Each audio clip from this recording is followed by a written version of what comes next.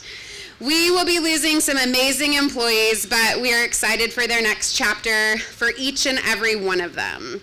We're also hopeful for the approval tonight, as that will also help the district in reducing some costs, which is pretty important right now.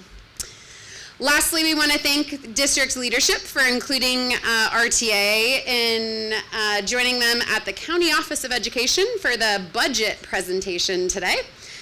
We understand there's a lot of uncertainty in the budget moving forward. While we understand there still may be some layoffs, even after the PARS, we want to reiterate how important it is to keep the reductions as far away from the classroom and student needs as possible. We encourage the school board to look at positions that do not have a direct impact on our students before looking elsewhere. Thank you.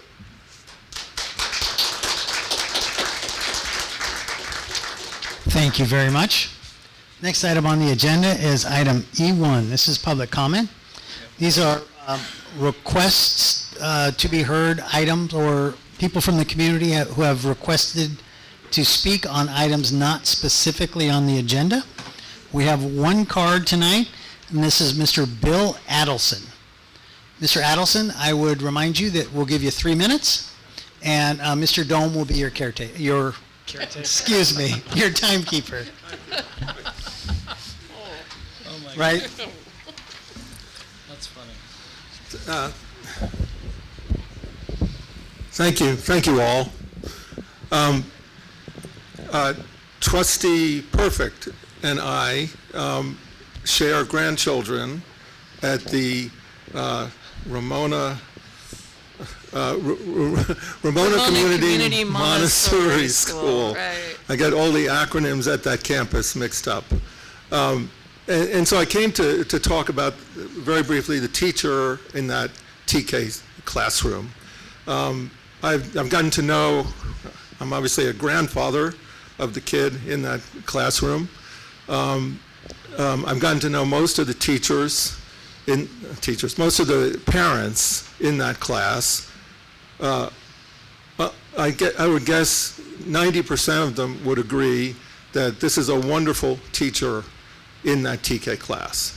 And I had the opportunity, just by chance, Courtney Sawada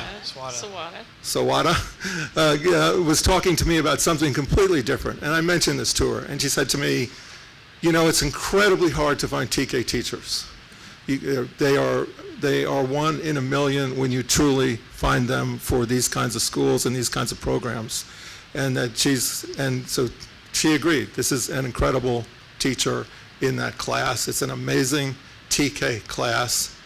And so Ms. Duvernois, I hope I pronounced that correctly, is an amazing teacher, and I just wanted to call out to her.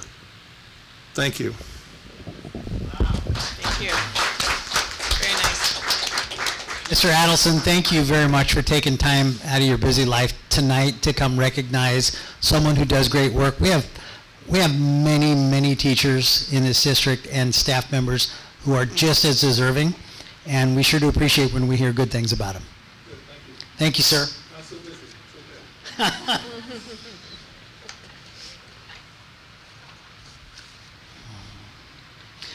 Thank you.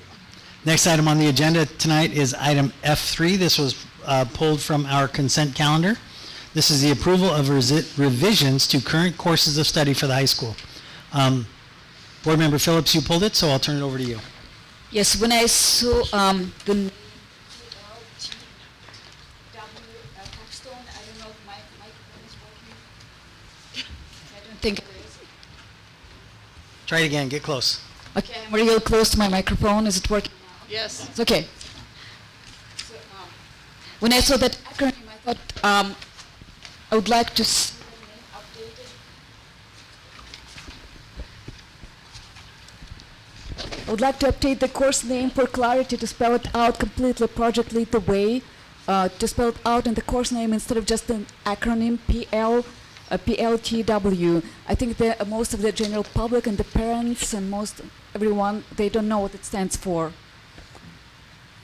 So I would like to move approval for that agenda item with the amendment. For that course name, Project Lead the Way Capstone dash Engineering course name. So just for my benefit, PLTW is the acronym, and you're proposing that we remove the acronym and use the full title, right? That's correct. Okay. Staff, any comments on this?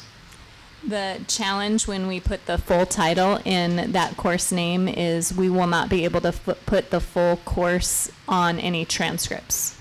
So the abbreviation allows for us to have that Project Lead the Way recognition, the capstone recognition, which will still have to be abbreviated for a transcript and engineering.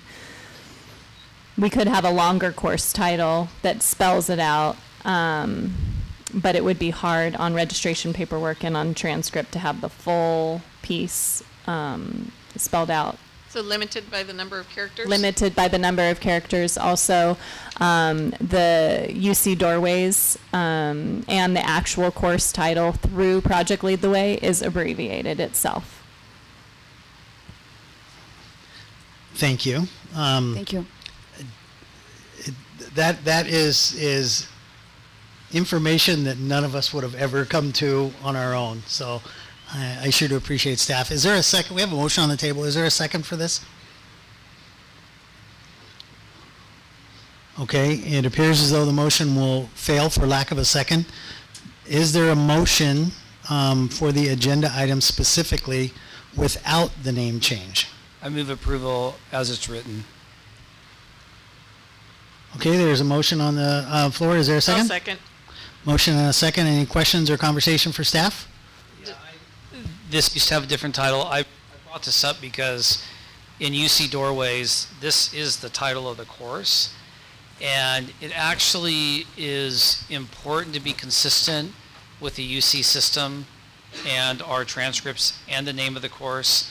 And I think it's the high school's responsibility as well as the department to help parents understand what the course is and that it truly is the highest course that you can, engineering course that you can take. And I just encourage that we try to keep all the names of courses that we offer exactly the same as they are in UC Doorways. Sometimes we don't like the names, but it makes it easier for everyone, including the universities. Remember that when a student is accepted into a university, it's not just the acceptance, it's also, or it's not just, being able to go to the university, it's also getting accepted into the program or your major. And so this is really imperative for those that are getting accepted in the majors, that the major understands what the class is so that they can accept that student. Yeah, ordinarily I would agree with Maya about not using acronyms as part of a title, but hearing the explanation and the limit on the number of characters, I have to go along with that. Totally makes sense, yeah. Yeah. So I understand the explanation. They, of course, make sense, Yes. but this all is happening after students take the course. My suggestion was for the parents to actually sign up their children for the course, and I was concerned they may not sign up their children for the course if they don't know what it is. Right. Well, Yep. it is the capstone, so students would have taken at least 2 classes prior, and they would know because they're each year taking a class to get closer to it, so they'd be aware of it. Okay, are there any other questions or comments for staff? Hearing none, I'll call the question. All those in favor of the motion? Aye. Aye. Okay, sounds like it's unanimous, right? That's correct. Okay. Motion carries unanimously. Next item on the agenda is item F7. This is the approval of the new board policy 5131-.8, student use of mobile communication devices. And I will be asking our Director of MTSS, Carrie York, to come up and present this item for Education Services. Good evening, everyone. I believe you have the policies in front of you. You have 2 versions of the policy. In order to get feedback on this policy, we had a large survey that went out in coordination with our AI feedback survey as well that got sent out across the district to gather feedback. We also put this in front of our DLAC committee, in front of our DAC to get feedback. And so we now have 2 versions of a policy that are very similar, except for the difference being one at the secondary level, just being 9 through 12th, allows access to phones during the heart of the lunch period, and then one only allows it during the transition time to and from lunch. But the board policy put before you really at the grades TK through 8 is consistent with current policy that is in place at all of Pierce Middle School and our elementary schools currently. And then it is a little bit of a shift at our high schools where they're looking at, well, really only having access to cell phones during transition periods. Currently, they are trying to keep cell phone use out of the classroom. This does solidify through board policies that have been put in place by current admin right now. Any questions for staff? If I could just add one little note. Thank you, Carrie, for presenting this item for us tonight. This does come up from AB 3216, which requires that the governing board approve a cell phone policy before July 1st. So that is an important note, that this is something that is a requirement by the state now for us to have a cell phone policy in place. I have a question. So option 1 would allow use during all passing periods? Okay. Just 9 through 12. And yes, and then does our staff think that they can enforce that kind of policy effectively? Currently, they allow it during passing periods, so they're currently enforcing that level. Or you mean in the classroom? I mean the no lunchtime access, where they're only doing it for the first 5 minutes of lunch and the last 5 minutes of lunch. That would be a change for them. Feedback across the district from staff and students was very variable. That's why there's 2 different policies ahead of you. Other districts right now, from Oceanside to LA Unified to San Diego Unified, have adopted full no access policies from start of the day to end of the day. And so a lot of districts across the state are being stretched in regards to enforcement and things like that. That's really the heart of the legislation that was passed. This is something that I believe our staff are looking for. I think with being able to state policy and rules in regards to like kids not filming fights during lunchtime. And a lot of staff gave feedback through the survey indicating that they do feel like this drives a lot of negative behaviors and social problems that are coming up on campuses. So it will be a stretch from something they're doing currently. And it will be a reset for our students. And it is something that can be rolled out, not immediately, but at the start of next year. So an expectation that is set. The goal of putting this policy in front of you right now and having it passed early is to get it in the parent handbooks ahead of time for our new registration window of time. It's not that, starting tomorrow we're expecting schools to enforce this differently. So some planning will go into it. Thank you. Mm-hmm. Eden, I saw you reach for your microphone. And guys, I can't speak for the rest of the board, but I'm very interested in getting your input on this. Mm-hmm. Yeah. Thank you for noticing.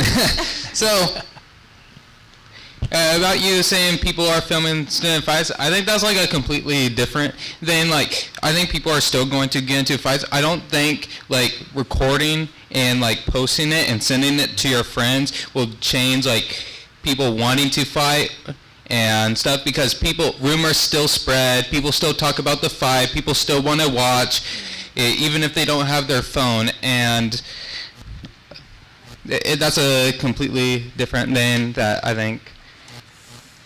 Yes, and the thing that I was going to talk about is I read the agenda, and it says establishes a framework for regulating smartphones and other mobile communications devices and clarifies language, and it says related to the search of a student's personal electric device, which that means like taking the cell phone, which I think is a bit unnecessary because it's like their own property, and I'm here to solve that. Like, instead of taking it, I notice like teachers that are strict with devices, and the students usually knock it off right away. Like, if there's grade drops, they won't be on their device until they have permission or they're all done with their work, which there's one specific teacher I will not name, but he does a great job, and other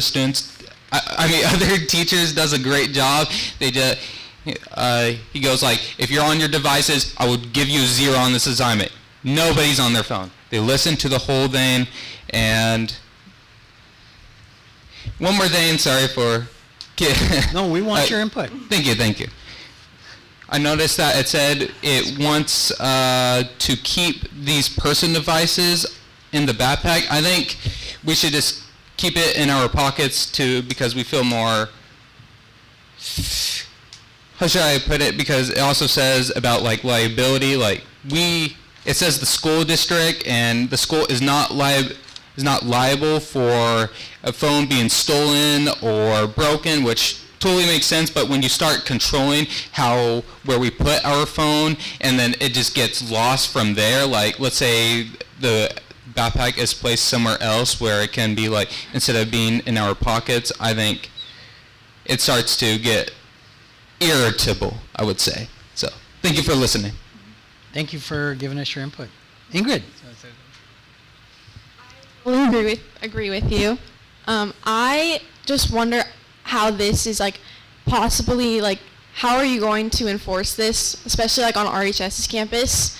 And I don't think that children's behavior is going to change based on whether or not they have a cell phone or not. It's different when you're in a classroom and you're not paying attention, but when you're eating lunch, there's nothing that you need to be distracted about. And again, like with fighting is going to happen no matter not if you have a phone on you or not.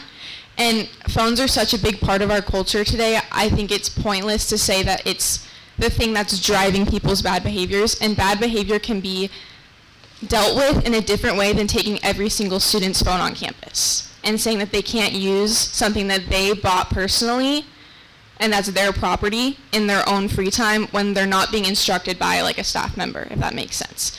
Like I would say that I'm a good student and I put my phone up in class, but if I was told that in my own break time I'm not allowed to have my phone out when I'm taking my scheduled break that I'm allowed to have at school, I would be peeved. I would be mad. So that's just my personal opinion, and I think that good students and like every level of student would not like this adjustment at all. So before we move on, this board doesn't address the how. So we don't sit here and come up with ideas how staff is going to carry out this policy. We just give staff the policy and then say, go make this operational. I'm not a teacher. I'm not never been a principal, never been any of the staff members that work at this district. So I wouldn't presume to tell them how to do this. We just stick at that. If we're doing our job right, we stick at the very high level and say, you go figure it out. And we also ask them for input. Give us your recommendation. Now, the vote comes from the members of the board, but we rely on these subject matter experts, those subject matter experts, to give us good advice. So just to address some of the things that you brought up. So, Danny, can't wait to hear what you have to say on it. I agree with Ingrid and with Eden. I think that the phones in like the pouches, like on the wall and stuff during class period, I completely agree with that. I think it betters behavior and helps 100% with students who are just distracted and just not listening at all, and then they have to ask, hey, what are we doing, like 30 minutes into class? But I agree, at lunchtime it really makes no difference. Kids are wanting to talk to their friends, and a lot of that has to do with their phone, and I don't think there's real purpose. I think that the recording fights and stuff, yes, they spread it around and it gets people riled up, but once again, with Eden, people spread those rumors by word, no matter what you do. They'll do it anyways. They'll find a way to spread it. It's just, I think that recording the fights is not the issue, and that if we want to solve that, we have to look a little deeper than recording it. So yeah. There's a lot of attention on just that fight piece that came out. The heart and the intention of the legislation is really, I think the goal of the state is to have phone-free schools. That's a huge jump for where we are right now. Yeah. The research is showing that the usage of phones is driving increase in anxiety and mental health and more social disengagement with our youth right now. And so coming from where we're at, like anything is going to be a change and a stretch. And so the policy is put before the board, like Mr. Drum said, not in the how it's going to happen and how we're going to get there. Taking a little bit more of a moderate approach rather than the extreme that some of our larger districts have taken and said, yeah, we're going to do phone-free schools. But the research does show that we have what's called like technology-induced ADHD in a lot of our youth right now. There is more anxiety in our schools. There is a lot of disengagement with peers socially. And so a lot of our students are relying on the use of technology. They're not talking with their peers at lunch. We acknowledge that there is a change in our culture where we're very connected to our families and our friends through phone use. And so I think that's why we've gone more to just have those connections be made for, kind of the convenience of communicating with family and logistical things and passing periods, and not being super rigid with use, and also knowing that that is very, very hard to monitor. But the heart of the bill is responding to years and years of longitudinal research as to the impact that cell phones have had on our youth culture. And so that, I think, is where a lot of the work is being done in order to put boundaries up around use on our schools. So. I'd like to point out that wasn't it the beginning of the 2024 school year when we came out with the it wasn't a board policy, I don't think, but it was a district-wide practice limiting access to phones. So we were far ahead of the curve. Just for the record, this is and you know what? If I remember correctly, there were not a lot of people beating our door down objecting to the practice that we enacted as a district in 2024. So, which was surprising. I expected more and was pleased that we didn't get that, because I was certainly willing to defend this district at that time. So, yeah, so I'm understanding we have options here. One is no lunchtime access at all, but they can use it during passing? Yes. And the other one is they can use it during passing and during their entire lunch. Correct. But what isn't brought to us is an absolutely no cell phones from the time you're dropped off till the time you leave campus. So we've already eliminated the one extreme of the situation, and we're left with two more moderate options, yeah? Yes. Okay, and what I heard our student board members say, specifically about the recording of fights, and that word will spread regardless of whether you have phones or not. I mean, I think that's the communication we're trying to encourage, is that talking to your peers, not about fights, but about everything that's happening on campus and with your friends and in your classes and in your personal lives, right? I'll speak for myself and say that I think it's better if you're actually talking to people face to face rather than sending out a text or and whatever messaging that you're using. So you kind of made the point when you said that. Yeah, it's a conversation. Yeah, it's a dialogue. I want to add to that, just like Carrie said and like Don said, it's not only about discouraging bad behavior like fights, it's also about encouraging good behavior, like sitting together at lunchtime, talking to each other, not just sitting isolated, separately. Each person separately staring at their own phones. So I think that's going to benefit you in the long run if you are sitting together and interacting with your peers during lunchtime in the absence of phones, because if you have it available, that's very tempting just to stare at the screen. I know. I'll make a confession, a brief confession. You know, I've been visiting school sites this school year, as we always do. But now I'm super self-conscious on those site visits about pulling my phone out to check it obsessively the way I think I do. And now I find myself also when I'm on these site visits, like it's in my pocket and it's staying there, even though I have that urge sometimes walking from one classroom to the next, like to take my phone out and check for a message. Now I don't. It's probably healthier. Sorry, we cut you off, Eden. No, that's completely okay. I believe in the regulation of cell phone use, of course, and I agree with people like talking to each other. Like, there's a lot of people that, yes, they do use their phone more than talk to people, which is a major problem, which I do look back at those people and just like, I feel kind of bad for them and wish they would engage more. But I would say depends on the individual person, because I have my phone, I use it responsibly, I know when to use it and not to use it. I engage with people in my classroom. I rarely just use my phone for texting them throughout the classroom. Like if I'm in this class or that, I never, not rarely, I never like text them because they're in a different classroom. I just wait until I see them. I'm just saying it depends on the person, which I just, when I say like I don't like the phones like kind of being taken away, because it feels like someone like me, I feel like I should be a trusted individual with my phone, and it kind of just like you taking away that phone and affecting everyone is like kind of just like, I don't agree with that, you know? Yeah. And thank you. I would also say, just for me personally, it's on the communication side of things. Like, I'm ASB president. I am texting a lot of different members of ASB during lunch, communicating with them.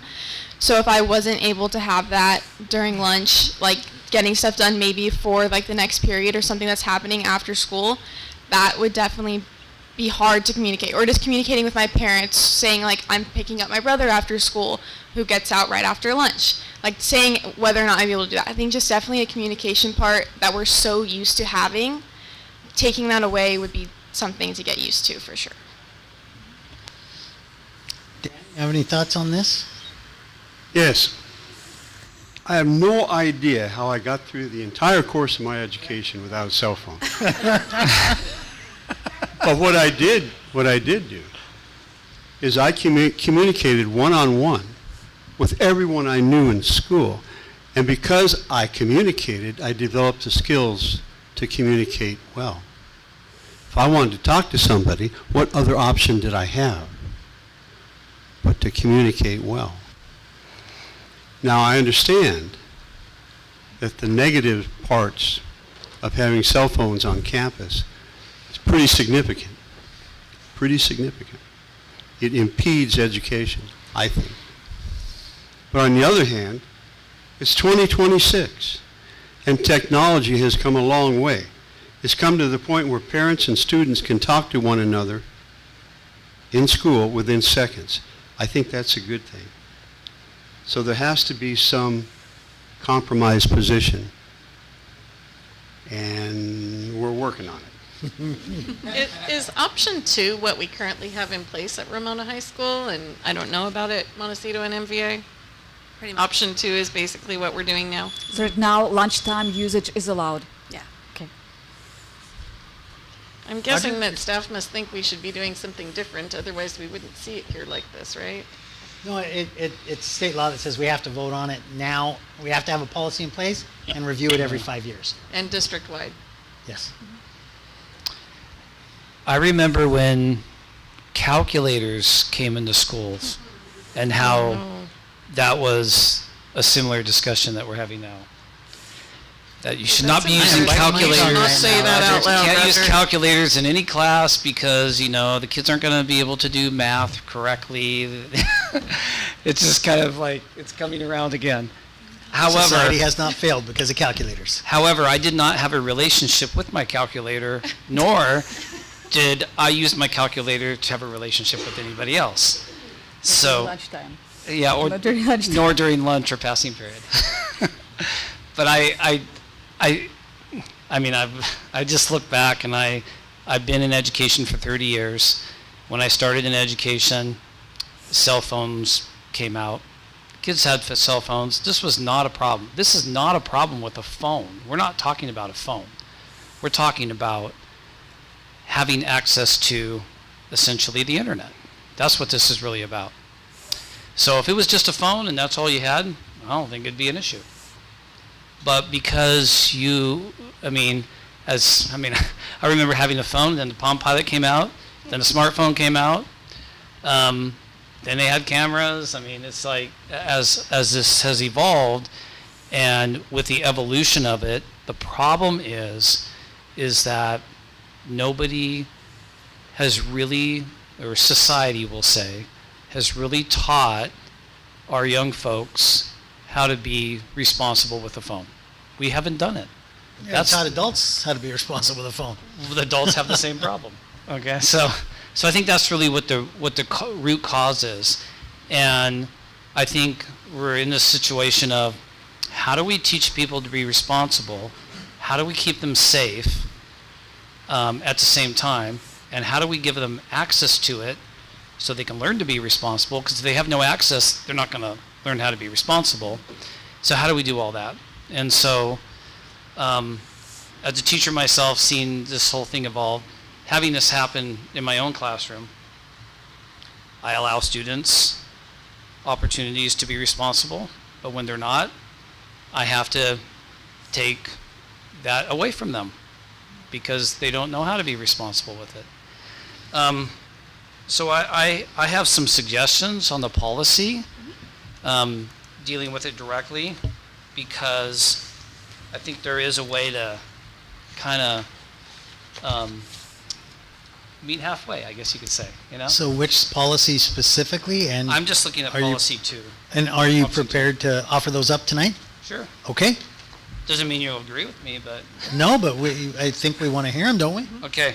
Yeah. I'm just going to kind of go all over the place. So at the very end, it's actually in both of them. The first thing I would change is where it says the district will not be responsible. What I would say is that we encourage students not to bring technology at all to schools, because we can't be responsible for your individual item. You're carrying around $1,000 with you wherever you go. If you lose it, if it breaks or whatever, we're not responsible. We don't want you to have that great of a loss. That's the first thing. So I would say we encourage, so that people, when they read the policy, they understand that we're concerned about these personal things that you're bringing. That's the first thing. However, if a parent or a student feels that the risk is great enough to have it on them, then I think we need to give some responsible guidelines for how you keep it with you. It could be in your backpack, it could be in your pocket, but certainly not your back pocket, because everybody can just take them out of your back pocket. I see especially girls do that. They have them in their back pockets and it's like halfway sticking out. I was on the subway and everybody rushed to get on the subway. Well, that's the first thing to do is they take your phone. I know we don't have a subway here, but I'm just giving you an example. So I have a concern about you losing your phone. That's happened in my class. People have lost their phones because they don't take care of it. They don't have a sense of, I guess, true ownership of it. Like they don't know, they really don't understand the value of it and how much it really costs, because usually your parents are buying it for you. So do you have so suggestions for my specific language? Yeah, my Can suggestion is I on think I this. captured it. Can I read it, what you said? Okay. Oh, Can sure. I capture it? Okay. So, the second to last paragraph would shift to say, the district encourages students to leave personal devices at home. If students bring a personal device, they do so at their own risk. The district will not be responsible or liable for a student's mobile communication device which is brought on campus or to a school activity and is lost, stolen, or damaged. Yeah, that's perfect. Thank you. And then, parents and students will have to have that discussion on how they keep it safe. I have a question. Yeah. The LA City schools did a complete moratorium. Right. And it's been some time since that happened. So did San Diego. Huh? So did San Diego. So does San Diego. So do we have any feedback from those decisions? Has anything come forward from school boards or from administration regarding the success of that policy? Have we heard anything? I haven't personally talked to people in those two districts. I've talked to people from Oceanside and Palo Alto who have similar policies in place. I've talked to students in Northern California that are under those policies, and they actually have very positive feedback. They're students that struggle with significant anxiety, and they've talked about how it's made it much easier to engage with peers at lunch and approach difficult social situations. And they said there's not been a lot of pushback from peers. I haven't talked to staff in those schools. In Oceanside, I've talked to their student services director, and he said that having a board policy has led to greater consistency in staff enforcement. So they were under kind of similar, we did get some feedback from students that it's inconsistently enforced in classrooms and between staff. And I think that's because there's not just a general board policy that's supporting the school site rules. And so they said by having a school policy, it's led to greater enforcement just district-wide. And they reported that staff has not pushed back on that enforcement. And it's been a positive experience since implementing it at the beginning of the school year. That sounds like a very positive report. My question to the board, why isn't a moratorium an option tonight? Well, it is an option. Well, I We suppose have it could a be. policy in front of us. We Yeah. can decide to do that if we want. It could be. The reason I didn't put it in front of you personally is because the feedback across the district was so variable. We had many people asking for strict boundaries and full enforcement, and then we also had a large group of people saying, no, we don't want a lot of rules put on this. Would it surprise you that that probably happened in LA and San Diego as well, prior to their making the decision? Possibly, yeah, yeah. And other countries. Mhm. They've So done it other too. countries? Other countries have Yeah. done it before we've done it. Oh, I see. Yeah. So it sounds like option one is more restrictive, which is, I guess, a better option. And I wanted to suggest some changes to the text on the second page. To option one, is that the one we're talking about? Yes. Okay. But that's the same text as I think is in both versions. So educational purposes. So since, like Roger suggested, amendment could be encourage students to leave their phones at home. So I'd like, in the context of that phrasing, strike the first sentence in the educational purposes paragraph. Teachers and administrators may authorize device use for specific instructional activities. Strike that out because if some kids are leaving their devices at home, we don't want to put anyone in an unequal position. So some kids will take it out, some don't. So no, if we encourage them to leave devices at home, then we should not encourage to have that whatever is in the first sentence. So to strike that. And just leave, no assignment shall require the use of personal communications device to participate or complete the assignment, to keep that phrase only in that paragraph. So I can speak to some of the impact that we'll have. There are certain like apps that some of our science and technology classes use. I'm not saying whether or not I agree that that should be in the policy or not. I think sometimes it does have that impact where kids can get left out of certain activities if they don't come to school with the device. But there will be an impact on certain assignments that teachers currently offer in the classroom and certain projects that are currently done that do not run on the current technology that we provide in our classrooms. So just be aware that that will have an impact in the classroom. Then why do we have assignments that Go ahead. Because we encouraged in this district, it's been a little while, but when we first grappled with cell phones and students at school, it was bring your device and we will teach you to use it in good ways. That was our philosophy. So I have a difference of opinion on this. Like I was talking about, we need to, and you just mentioned it, we need to teach kids how to be responsible with their phones. But also because our curriculum, not just the way we teach it, but in many of the disciplines, it's actively used professionally. So you kind of need to know how to use it on a professional level, not necessarily, we're talking about social level. We're talking about professionally how you would use the device. So in this case, I think the first sentence is fine. Teachers and administrators may authorize device use for specific instructional activities, but I would add where it says no assignment shall require the use of a personal communication device. I would take that out, and I would just simply say, if a personal device is required for the assignment, the teacher or administrator shall provide a equitable Option? solution, or an equitable way for them to be succeed with that assignment. Some way to make it so that there's Exception. an alternative. There's an alternative, or or they provide a device. There's some way that they can be successful with They the provide assignment. Chromebooks. I'm sorry? They provide Chromebooks.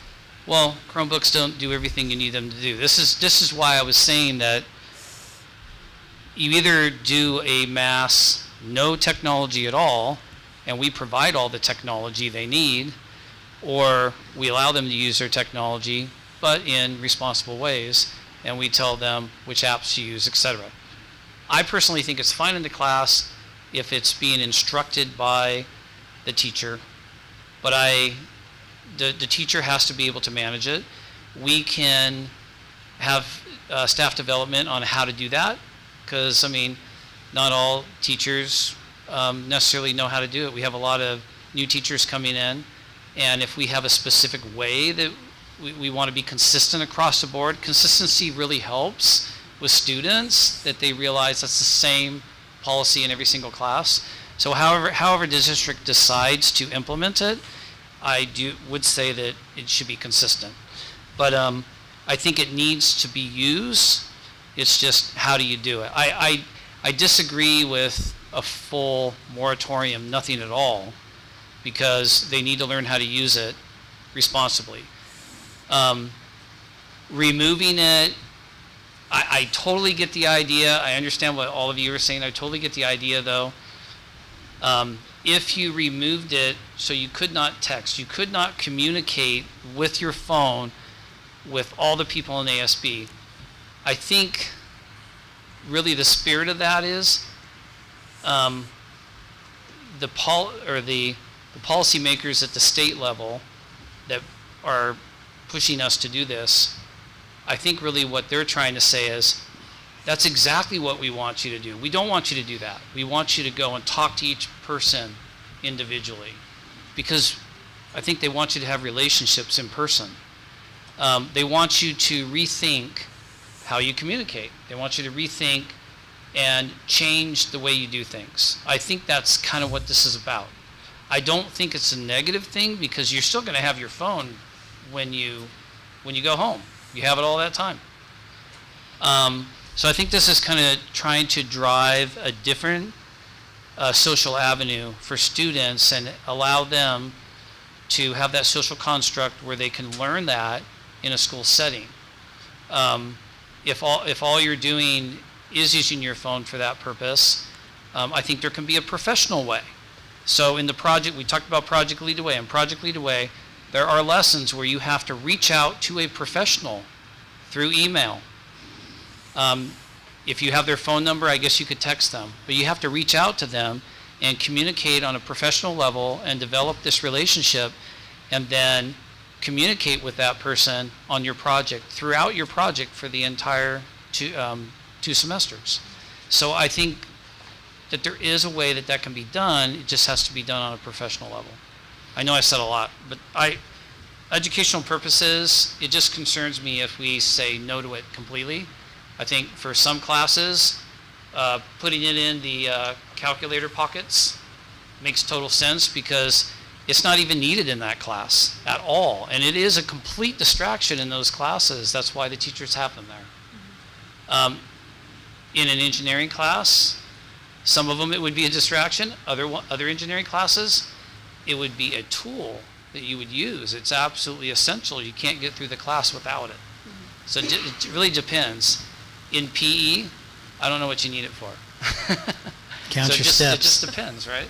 So, with regard to Ingrid's comments about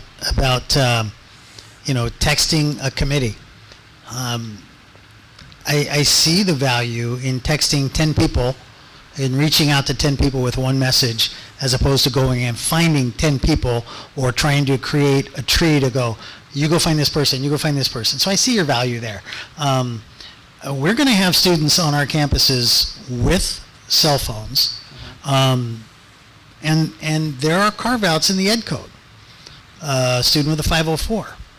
I'm with you, Roger, but for a different reason, I think. I don't support a complete ban on cell phones, because as a parent with a student still in our schools, I would not be comfortable with my daughter going onto the high school campus and have an incident go on there and not be able to be in contact with her. And it's just a reflection of 2026 and what we have come to rely upon in this immediate ability to reach out and contact students. And it's not, what are you having for lunch? It's, are you okay? Safety. I track their locations through, I'll plug it, Life 360. They track my location. And I know how I felt Friday when I thought I lost my phone. I was sort of freaking out a little bit because I have so much of my personal business and life related items on that phone. And I would not support a total moratorium or a total ban.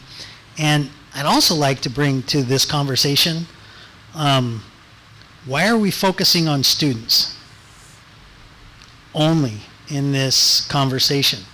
Why aren't we making this students and staff? So, wait a minute, now you're talking about me. But why aren't we talking? Have a full boardroom next time. Yeah, why aren't we talking about students and staff? Because if we're asking our students to be engaged and not be distracted by our phones, I want to think, and I believe honestly, that our staff can resist the urge. But I see 2 phones sitting here on the desk. Mine's in my back pocket and it buzzed, and I had to fight the urge not to reach back and go, is that Mrs. Drum saying get milk on the way home or whatever? I think that would be a separate policy if we wanted to create our own policy for staff. So what she said is, I think that would be a separate policy if we wanted to create a policy that included staff. And we're asking a lot of our students. This is 2026. I know how much time I spend on I Googled how old is George Clooney today. Why? But to me, it gave me that immediate response to a want or need. It wasn't a need, a want for information. I've resisted this whole meeting. I think our students can resist for a class period, and but we may have staff members who are responsible for watching students whose parent is acutely ill, and they want to be connected, and I get that. But our students want to be connected too. So I want our students to be connected. I want to be connected with my daughter, flat out, plain and simple. And I want her to be connected with me, but I don't want her to be disrupted well, she's not supposed to be disrupted. I don't know how to say that nicely. But so you're glad there's not the full ban on cell phones as an option before us tonight. And the lunch thing I also want to talk about. Half of our students at the high school, our grade 11 and 12, have the option to leave campus and go have lunch elsewhere. We don't have any control over their phone usage in that specific period of time. So we're limiting, potentially, worst case scenario, half of our students not to be connected, and the other ones, as soon as they leave campus, they're still supposed to follow our policies when they're off campus, if it's during the school day, but they're not gonna. So Hey, here, it's out there for conversation. Let's chew it up. I have a comment. Okay. I support a moratorium. And there's evidence from other school districts that it has a positive effect. But we have an opportunity here in Ramona to look at other districts and what's happening and come up with our own plan. My thought is, and Roger brought up a good point, Darren, you brought up a good point, she brought up a good point. Let's say we have a moratorium with exceptions for emergencies, for teachers who are teaching a subject where the student might be required to use a phone. That would be an exception to the moratorium rule. An ABC or a student body officer who, for the purpose of managing her student body commitment, needs to contact other people like Ingrid does. Those could be reasonable exceptions to the moratorium, where the moratorium, in the big picture, benefits the majority of the school body. With exceptions, we'd be different. No, there's other school districts already doing that. Okay. And there is language here that I see. So what I see happening tonight is that we probably bring this back. Not sure if we're going to get to, something we can all get behind tonight. Maybe we do. I'm willing. But I do see language I think it's in both options before us, where in the elementary and middle school grades, the description of the plan is different than the high school, but there's a statement here: devices may not be used, displayed, or accessed on campus anytime during the school day unless expressly authorized by staff for a specific educational purpose. That would include an ASB advisor telling the ASB president, yeah, go ahead and text the group, right? Like, that provision is in here. It's already there. Yep. It can be in whatever our final iteration is. And I also like that language for high schoolers. It doesn't seem to be in the high school description. Because we talked about in backpacks. Well, I don't care if it's in a backpack. We just mean have it put away, right? Like, I was a student who didn't always carry a backpack, so I'm sure there are others too. So just a way to have it out of sight seems appropriate. So do we want to wordsmith something tonight? Do we want maybe Leslie to take the things that we've talked about, incorporate it into something, and bring us back some language that seems to fit? I think we do have to narrow it down to, do we want them to be able to use it during lunch or not? And then these other little details. I still would like to add that I still think that using phone, getting it out during class, still distracting, because you have no control once they take it out, supposedly for some instructional purpose authorized by the teacher, but you don't know what they're looking at. They could be looking at some messaging apps and some other websites that are not related to the educational purpose, and it's very distracting still. No. I still would like not to have I think our staff can figure out how to work with that. It works like this. I'll give you an example. Okay, everybody, take out your phone and videotape me instructing you how to do it, so you have a record, so you can go back and review it when I'm not there. You can review it tonight. And I'll be like, okay, start recording, and I show them how to do everything. Okay, now you can stop recording and put your phone away, and they do. Right. Good example. Very good example. As it's written, TK through 8 is essentially a moratorium. There is no access from bell to bell, TK through 8. Mm-hmm. So it's really just secondary, where we're, I think, trying to teach those boundaries and those skills as we teach responsible use. But really, for TK through 8, there is no access during the school day. I think it's important to notice too, on option 1, which is no lunchtime access, high school students would have access the first 6 minutes and the last 6 minutes of lunch, because it's during that passing period time. Mm-hmm. So there is a little bit of access at lunch, just not in the see heart. that really hard to enforce. Yes. I just don't see that sustainable. But on that one, they can use it any passing period, right? Through the day. Eden, jump in. Sorry, Eden. Sorry. Can I add comment? I just wanted to comment on what you said because I think what you said is perfect. I can't speak for like K through 8, but I can say that for at least at MVA, I know that if you at MVA you weren't allowed to use your phone at lunch, all of the seniors would be gone. They would not. They would all be gone. I promise you. 11th grade, most of them probably gone. Some of them maybe not. The 12th graders would not care. They would leave immediately. They sometimes leave still, but a lot of times they're on campus, they're in a classroom with a teacher. They bring out games during lunch actually still, and some people do use their phones, but they're on campus, and we have activities that we do, like people play sports outside, in the quad. The seniors would just leave, 100%. That's just something I wanted to comment And on. that campus is kind of, students are coming on and off campus all the time, right? Yeah, it's not the same as Ramona High where they're there for the entire school day straightforwardly. Yeah. No, Ingrid wants to say something. I just wanted to talk about like the in-class. For my math class, our like PDF work stuff that we do on paper, all of it is turned in on Canvas. I use my phone. Everyone in the class is told at the beginning of the year to download Cam Scanner and scan it on your phone. It's just easier because if you take a picture on your computer, Mr. Knoll can't read it. And he told us that. He's like, download it on your phone. And we take our picture at the end of class. And then in my anatomy class, in my chemistry class, or in my AP Bio class, we had to make a stop motion video in my AP Bio class. That is very hard to do on a Chromebook.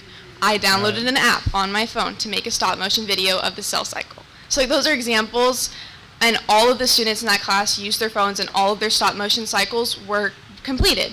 And if it wasn't completed, that's a take on your grade. And that's like consequences for your own actions that you got. So that's just my opinion, is I use it in several classes, and I use it responsibly. But that's educational. That's not a social problem. That's okay. So neither option here would prohibit that. No. Am I understanding? There's allowances for that.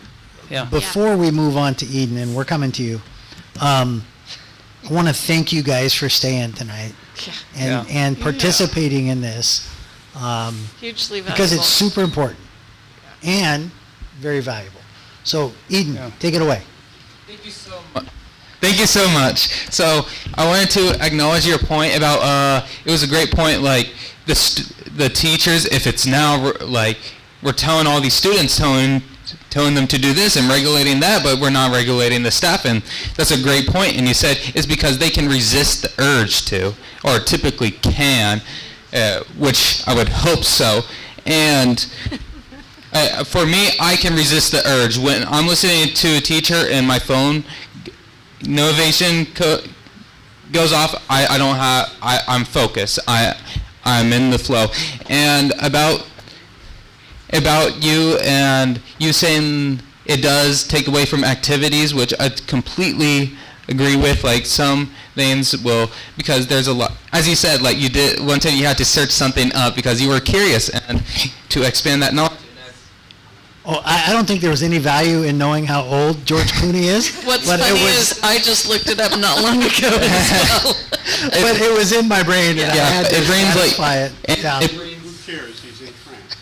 It brings social, as he said, like people, as you said, like, this microphone's giving me a little Yeah, so, You're doing great. Yeah. Keep going. Yes, and you said before you had your phones, you would go to other students and learn about that, and I would say phones just help with that and expand that, because when we have questions and I'm curious about something, I search it up on my phone, and then we search it up. Like one time we were curious about rockets and what was the longest traveling rocket, and we searched that up and we got an answer. And I liked your point about phone's usage and anxiety, because yes, phone use does increase anxiety, and there's been several studies proving that fact. But I would say it's because of social media and the amount of consumption, and like how much you use it, because a lot of my feed, and I know not to feed into this, like even when I'm scrolling it, because I would say a majority of us might have Instagram, TikTok, or even all these things and scroll, and because it's fun, it gives us content that we enjoy, and a lot of these videos just like critique like minor things that people do, like, and then you like look back on yourself and hope you're not doing that. And I imagine these students who are scrolling on their phones during lunch is just like feeling bad about themselves and critiquing that. And as you said, when students have their phone away and they feel more social and get out, and I would say we should have more learning, more things, because when they get out of school, it's not, nobody's really regulating phones. Like, we still like should teach this stuff, because once they're out of school, we should still teach them like all these things of how to actually use your phone and how to feel about it. And we shouldn't baby them on regulating them. And but yeah, as I said, like social media like nitpicks what they do, and you said like phone causes people to be less social. I would say there was a point in my life where even before I had my phone and in this stuff, I was like socially outcasted, and I was like bullied a lot. And I would say it is because I acted a bit different, and it was harder for me to adapt and get along with people. And so I think we should learn how to construct these things on how to make people be able to adapt and act in a certain way, and know when something's like right and wrong in what they do. And thank you for listening. Of course. Thank you. You know, I'll relay a quick story about a friend who recently stepped out of a meeting because her middle school daughter was, I don't want to overstate it, but was having a personal issue. And this friend talked to her daughter in the middle of the school day. And this friend talked her daughter down and calmed her down. And I put myself in those shoes.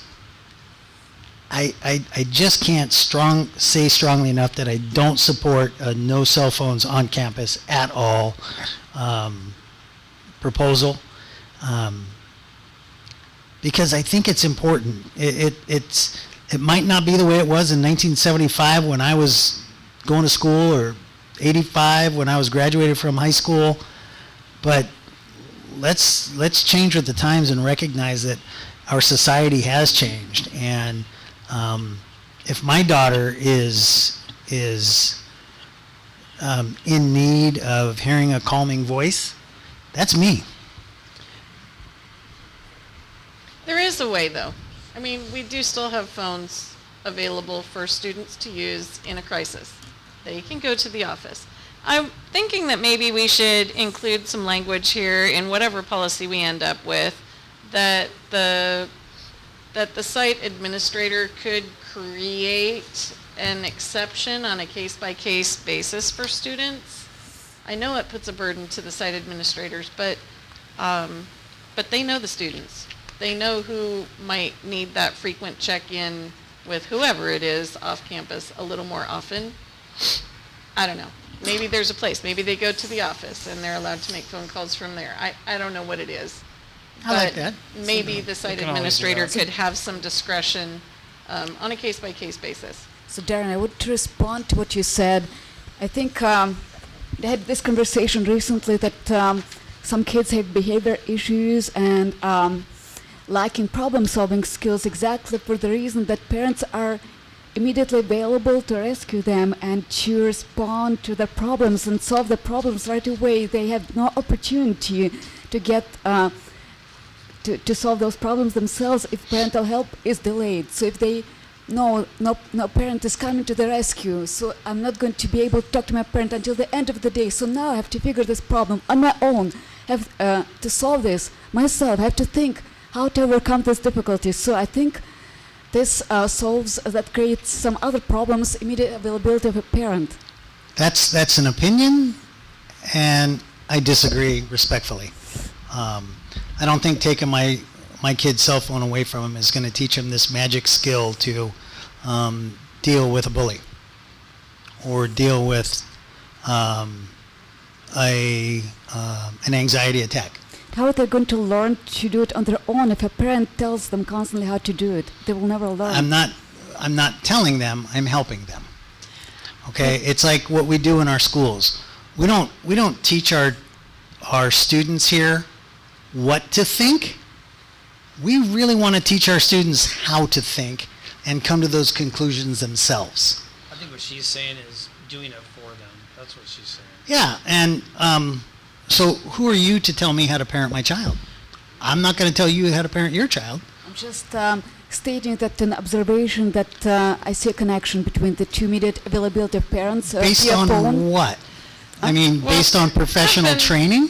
No, observation. Okay. Personal observation. So that's an observation. And That doesn't make it true. others, by the way, as well, I heard from others. But that doesn't make it true. So Darren, I think we get back to that discretion of the site administrator in those cases. And honestly, if a student is having a crisis where they feel like they need to reach out to someone that is not on campus with them, wouldn't we want a trusted adult on campus to be aware of that and allow that activity to take place? Yeah. You know, so the site administrator having that discretion or his designee, you know, then we Agreed. have an adult that knows that a child is struggling to the point where they need to call home or text home or whatever at a time when we wouldn't ordinarily allow it. Aren't we talking about reasonable exceptions to the rule? Yep. They're all bringing up reasonable exceptions Yep. to a moratorium. Trying to. Okay.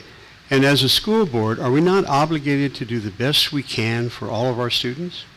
And the best we can for all of our students is to realize that the moratorium has been successful. It has benefits. And we ought to take advantage of what has already been proven to be.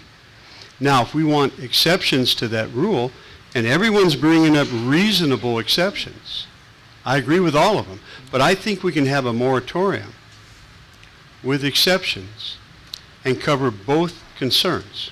So I guess I don't understand the term moratorium, because in my mind, that means no phones on campus. To me, that's the definition of moratorium.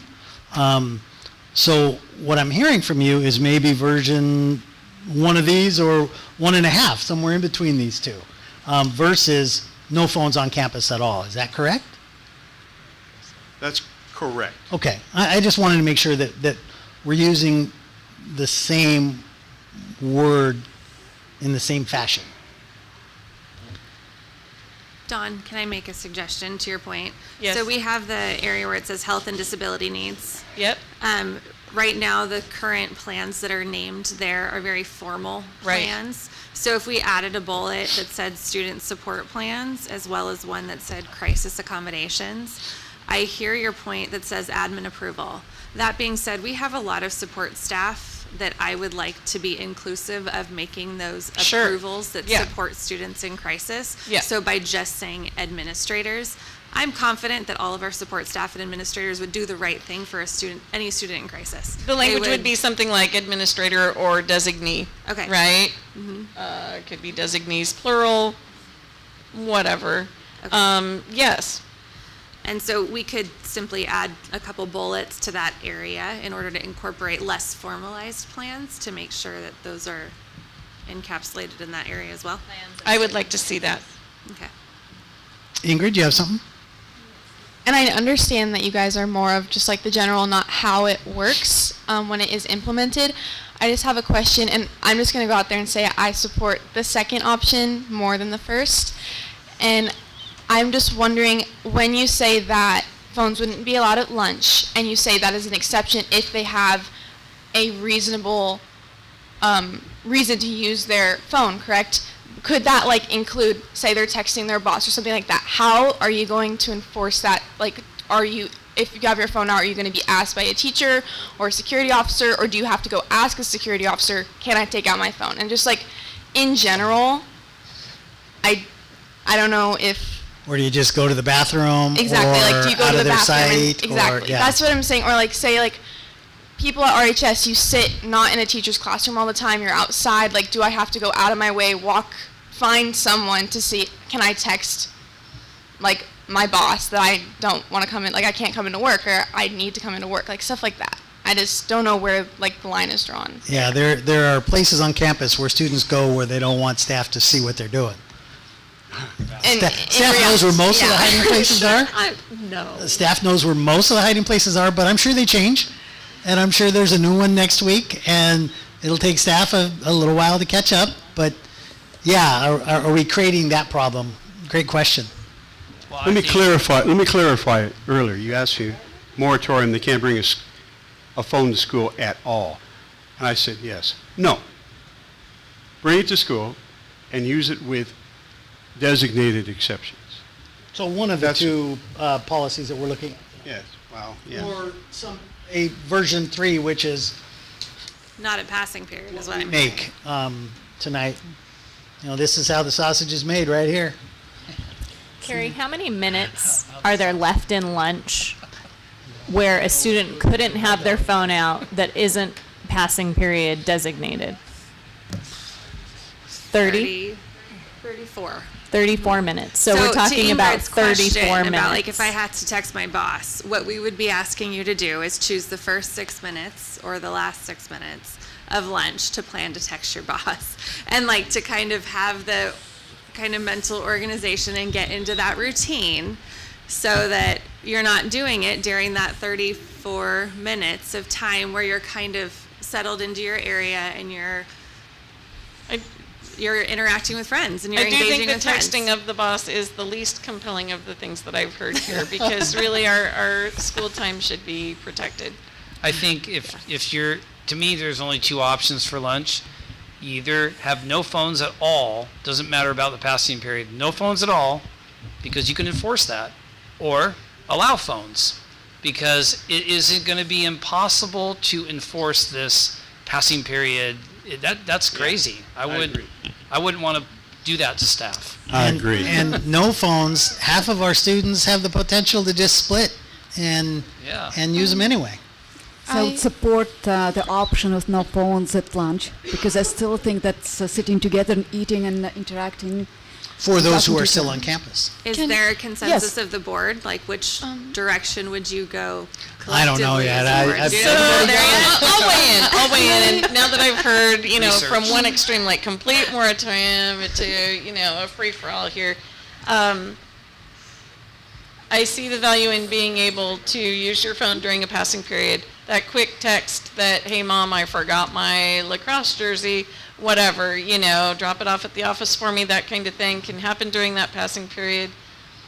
I'm neutral on the lunch thing, and I don't know about the enforcement of passing period during lunch. I like some language in there about administrator designee approval for some special circumstances, and I would like to see the language carry over at all levels, not just the TK through 8, about devices may not be used, displayed, or accessed unless authorized by staff for a specific purpose during the times that they're not supposed to be using it. Because right now that was specific to TK through 8. I do have text I'd like to propose on option 2, down at the very bottom where it says high schools. It says devices must remain stored in backpacks. Mhm. I would just say devices must be put away. Sure. It's like, does it really matter if it's in their backpack or if it's in their purse wherever or it is whatever? that's put away. I think this language is about the same in Slipped into both, a folder. in both options. Yeah. And then you might have to put a little disclaimer, unless your teacher instructs you to use it for an instructional purpose. Well, I think that's already in here about using it for instructional purposes. It's after it, because that comes before. You might have to stay it. I don't know. But Okay, so the big question, I think, since we've carved out some pieces here that are important to us, should students be allowed to use their cell phones during lunch? Can I say something about that?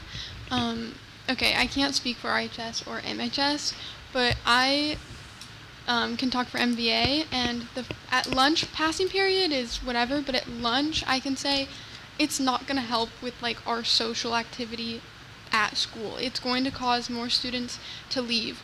We already have kind of like an attendance issue. Attendance is pretty optional in a lot of classes, and while we have a lot of people show up, there's a lot of kids who just don't care. And it's not like a thing of, oh, well, they're keeping up with their work at least. They suffer for it. Like, they have no presence at campus, they have no connection with their peers, they don't turn in work as well, they're confused. And I feel like if you, at MVA at least, you're like, no cell phones at lunch, it's going to cause a lot of the higher grades to just leave. Because right now, I see a lot of my peers in my grade stay for lunch rather than leaving campus and going to get food and staying and participating in on-campus games and activities. And I feel like if we tell them no cell phones, whether they were going to use them or not, that's going to drive them away and tell them, I don't want to be here anymore. So I feel like that's my issue, is that it's just going to discourage kids from being present on campus. And you know, Danny, it's my hope that we're providing some really cool activities during lunch that our students are going to want to record because they're cool activities. And that maybe could be one of the exceptions, but something that keeps them on campus.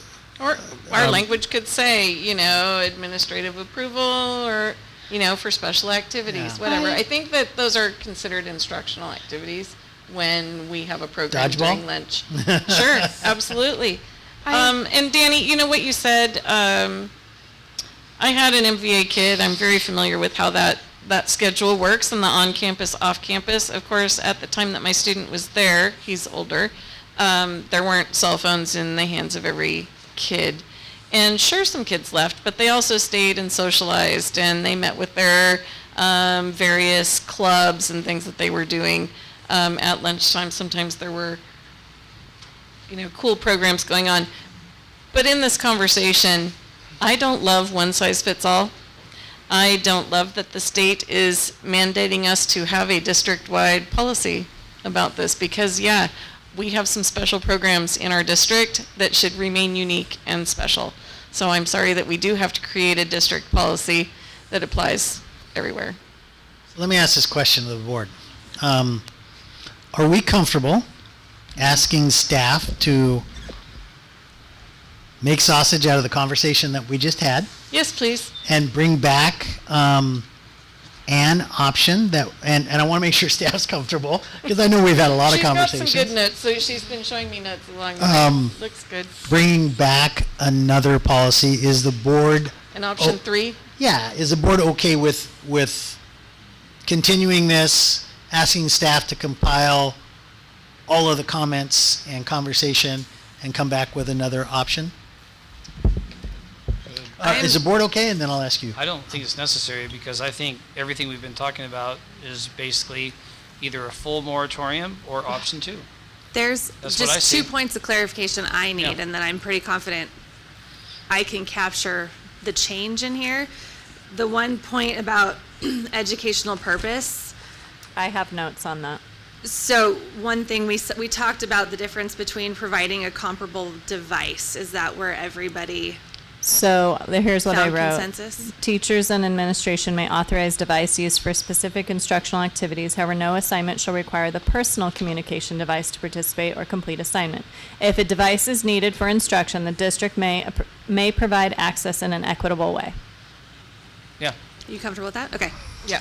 Okay. There's so many changes made. I would like to see a cleaned up proposal maybe next time. I'm not sure we made a lot of changes. We didn't make that many. We have, to recap, option 2, we would be taking away must remain stored in student backpacks, and devices must be put away, both for elementary, middle, and high. we would add the bullet that says devices may not be used, displayed, or accessed on campus at any time during school day unless expressly authorized by staff for a specific educational purpose down into high school. So why option 2? Why not option 1? So that they can use their cell phones during passing periods? Oh, option 1.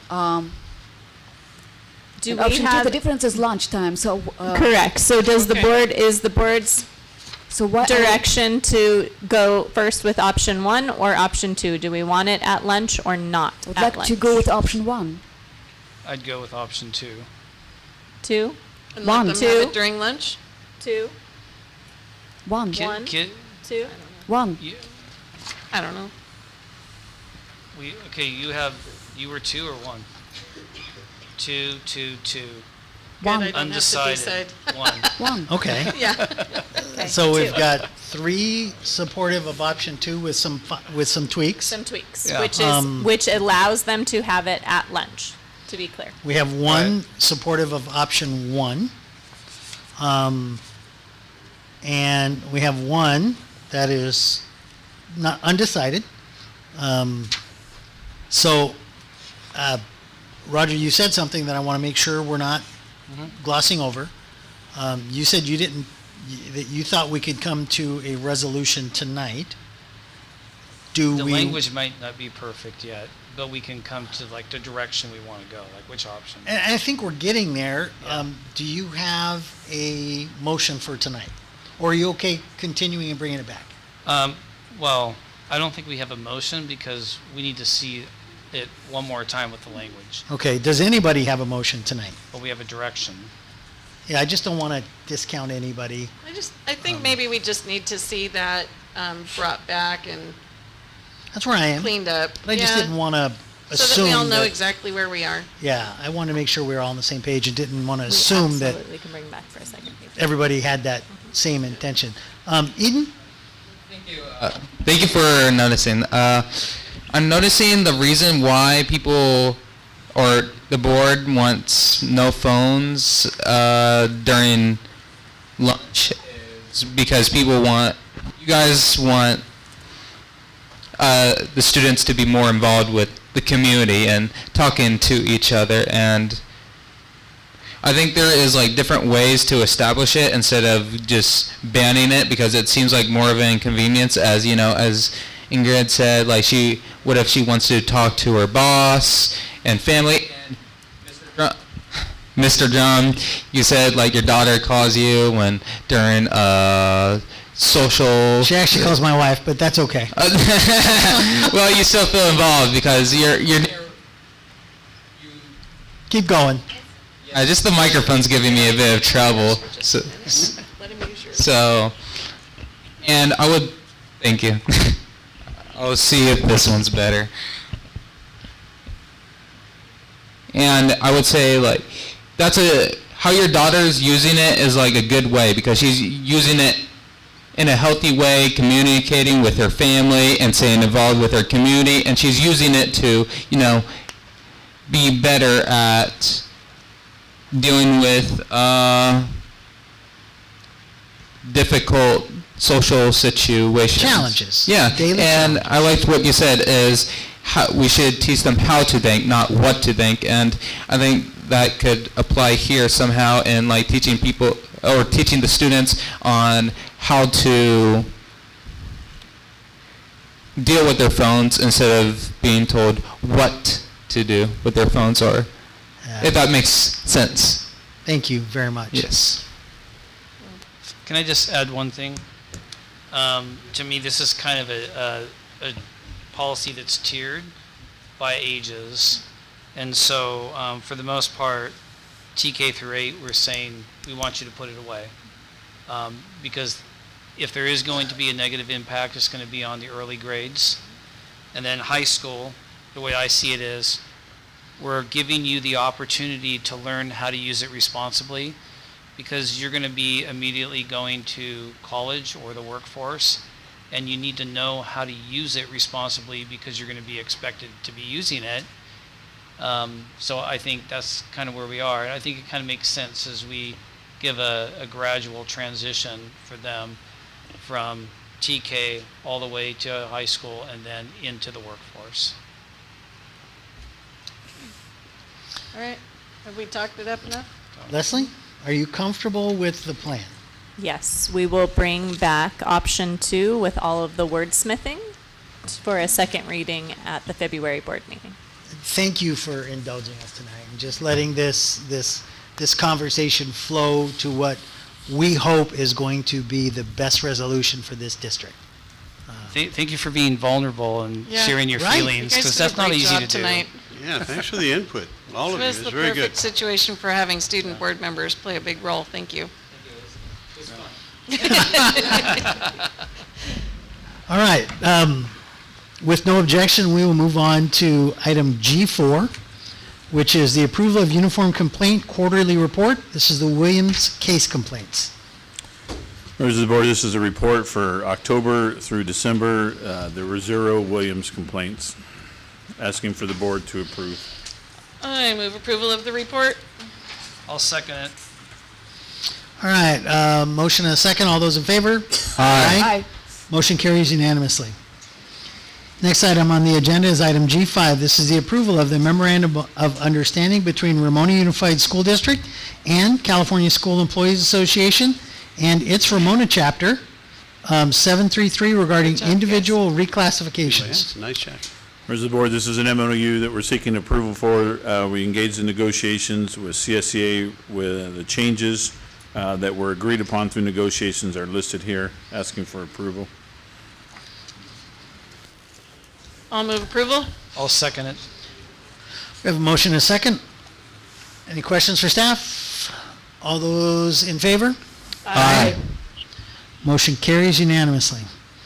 Next item on the agenda is item G6. This is the approval of a variable term waiver request for a math teacher. Members of the board are asking for this waiver while this particular teacher, this provides temporary authorization while they complete credentialing requirements. I move approval. I'll second. Motion and a second. Any questions for staff? All those in favor? Aye. Motion carries unanimously. Next item on the agenda is item G7. This is approval of a tentative agreement between Ramona Unified School District and the California School Employees Associations and its Ramona Chapter 733 regarding Article 7, which is seniority. Earlier this year, the district had sunshined its proposal to CSEA, and it included Article 7, some changes to that, and we've reached an agreement on that particular piece of the negotiations, and we're asking for approval. Move approval. Second. We have an approval by Mr. Dome, a second by Mrs. Perfect. Is that okay? Questions? Sure. Questions for staff? Yep. So what's the benefit to the district of removal of this language? The benefit was that when we're talking about employees, that if they've resigned voluntarily, that they do not have employment rights when they return for positions that are laid off. Is it good for the district or? It is good for the district. Where the district proposed this language. Okay. So there's no disadvantage to the district from this change? No. In the language? Okay, thank you. Mm-hmm. All right, we have a motion and a second. Any other questions for staff? All those in favor? Aye. Motion carries unanimously. Next item on the agenda is item G8. This is the approval of the employment agreement as acting superintendent. As the board, as you're aware, Dr. Thurman is out on leave, and we are asking for approval of this employment agreement with Leslie Wilson to serve in the capacity of acting superintendent effective January 8th. Mrs. Wilson will receive a daily additional compensation in the amount of $375 a day. No additional compensation or benefits except as expressly provided in the agreement, and this agreement may be terminated by mutual consent at any time with 5 days' notice from either party, and will terminate upon the return of the current superintendent. So I'm asking you for guidance here. I seem to remember that if it says superintendent in the agenda item, the term superintendent, and had financial terms, I need to read it aloud. Is that what we remember? Yeah. Okay, so I'm just going to read it. Indulge me, please. Yeah, go ahead. Just because I don't want this to have to come back for revote or Yeah, it's fine. reconsideration. The district's current superintendent is taking medical leave, and it is the desire of the board to appoint Ms. Wilson as acting superintendent effective January 8, 2006. It is the desire of the board for Ms. Wilson to perform the duties and responsibilities of the superintendent position during the absence of the current superintendent and while continuing to serve as assistant superintendent of the education services. The terms of the agreement include the following. Commencing January 8th and continuing through superintendent's return. Mrs. Wilson shall receive daily additional compensation in the amount of $375 in addition to her regular salary as assistant superintendent. No additional compensation or benefits except as expressly provided in this agreement. The agreement may be terminated by mutual consent at any time with 5 days' notice from either party and will terminate upon return of the current superintendent. Thank you for indulging me. I just want to make sure we're doing it correctly. Any questions for staff? Yes. Okay. So I just want to express gratitude to Ms. Wilson for stepping in and taking on this very difficult role, and to wear two hats, superintendent and acting superintendent and assistant superintendent for ed services. Although I also understand that it's very difficult, if I don't know how it's possible to also fully perform assistant superintendent duties of education services, because if it were possible, then superintendent would be combining those two positions. Nobody combines those two positions in real life, so probably somebody else has to pick up some of those responsibilities in the education department. So I don't know how they get additional pay for any of additional responsibilities. It's called working from 4 o'clock in the morning to 9 Yeah. or 8 o'clock when you show up. I can tell you that I know you all have noticed what time the first email of the day comes out. Yeah. Okay. And, you know, she and I had this conversation earlier today about when your brain turns on, you can't turn it off. It's who she is. And I would encourage all members of the board to remember that she's working long hours, wearing multiple hats, and as much grace as we can give. If there's something we need a quick response to, by all means, but if we can modify our timing of any requests, boy, it sure would be appreciated by me specifically, because I know darn good and well exactly what you said, what time her day starts and what time her day starts and what time her day ends. So Are you a demanding person? I try not to be, and I think I've respected her time appropriately, but and she hasn't asked for a lot of help, probably because I'm not a lot of help, but I'm more than willing to offer and provide, as I know all of you are. So I just wanted to recognize before we vote that, boy, what a tough job at a challenging time. Well, I really appreciate you stepping up. In the past, we would have an interim that was not familiar with the district at all. And I think that's a great disservice to Ramona to do that, especially because we know Brian's going to come back pretty soon. I mean, he's doing everything he can. I think those 10,000 steps are going to turn into 20,000 steps, maybe 50,000 steps, you know. Have another question. So while superintendent is on leave, recovering, is he getting full pay for all those weeks and weeks that he's gone on being sick? Because I think I looked at the contract, there are 1 sick day per month and about 7 personal leave days a year in addition to 21 vacation days. So I wonder, or he's taking all this time off partially when he runs out of sick days. Yeah, Mrs. Mike, that's not information that can be discussed in public, because that's his sick leave amount is a private matter. But just for overall general terms, employees that work throughout the state of California can accrue sick leave from district to district and year to year.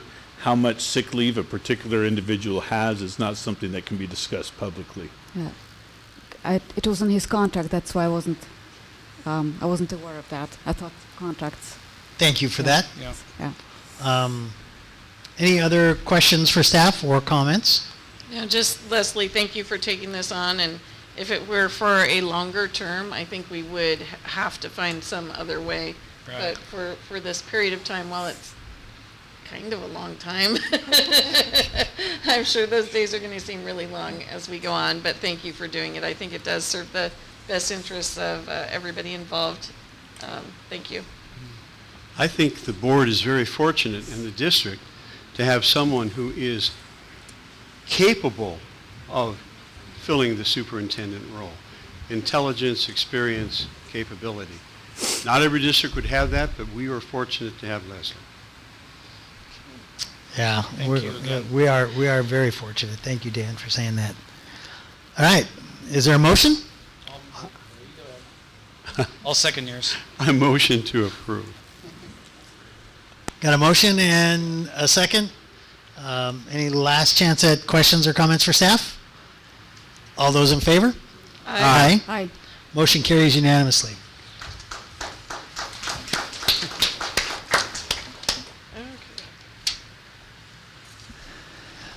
All right, let's see where we are now. Next item on the agenda, as I see, is item H4. This is the presentation of the Climatech 5-year energy savings report.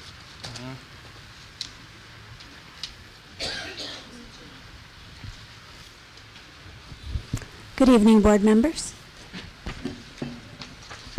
Before you is a copy of the slide deck that I will be discussing this evening with regards to the, thank you, Jeremiah, the Climatech Year 5 Annual Measurement and Verification Report. So this program was established in 2019. Ramona Unified School District partnered with Climatech to implement a district-wide energy modernization program. Improvements included HVAC replacements and controls, lighting upgrades, as well as solar photovoltaic, it's hard for me to say, installations at many of our sites throughout the district. This program includes a guaranteed savings contract with Climatech, and that it be verified annually through an independent measurement and verification process.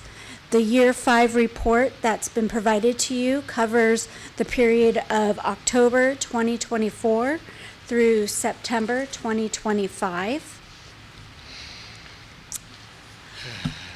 The Year 5 financial performance indications that were provided in the report highlight the core financial results. For Year 5, the district realized a total verified savings of about $840,000. The guaranteed savings for the year, for each year proposed at the beginning of this project's endeavor, it was about $530,000 a year. So the district exceeded this guarantee by more than $300,000. When we look at the full 5-year period, cumulative savings total approximately $5.5 million compared to the guaranteed amount. In other words, the program has consistently outperformed what was contractually required. The key takeaway is that this program continues to deliver financial results and is exceeding the guarantee since implementation. However, there are caveats to this because there have been different indicators and changes that have affected the performance as anticipated. And I will get to that in just a minute. The energy reduction and site highlights in the report have to do with highlighting some of our top performing sites, which are Ramona High School, Olive Pierce Middle School, and Mount Woodson. These 3 sites benefit from a combination of size, efficiency upgrades, and strong solar production with the photovoltaic structures that are on these sites specifically. The district has, as a whole, in the year 5 performance, has seen a 5,638 kilowatt reduction in peak demand. There was almost $325,000 of kilowatts per hour of energy savings due to, and this was mainly due to the photovoltaic generation of power.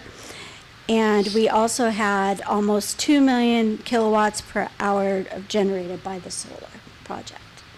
So the structures are producing savings for the district by generating solar that is then sold back to the utility company. Some of the considerations and ongoing oversight with the project have to do with the fact that utility rates are changing and offsetting our energy savings.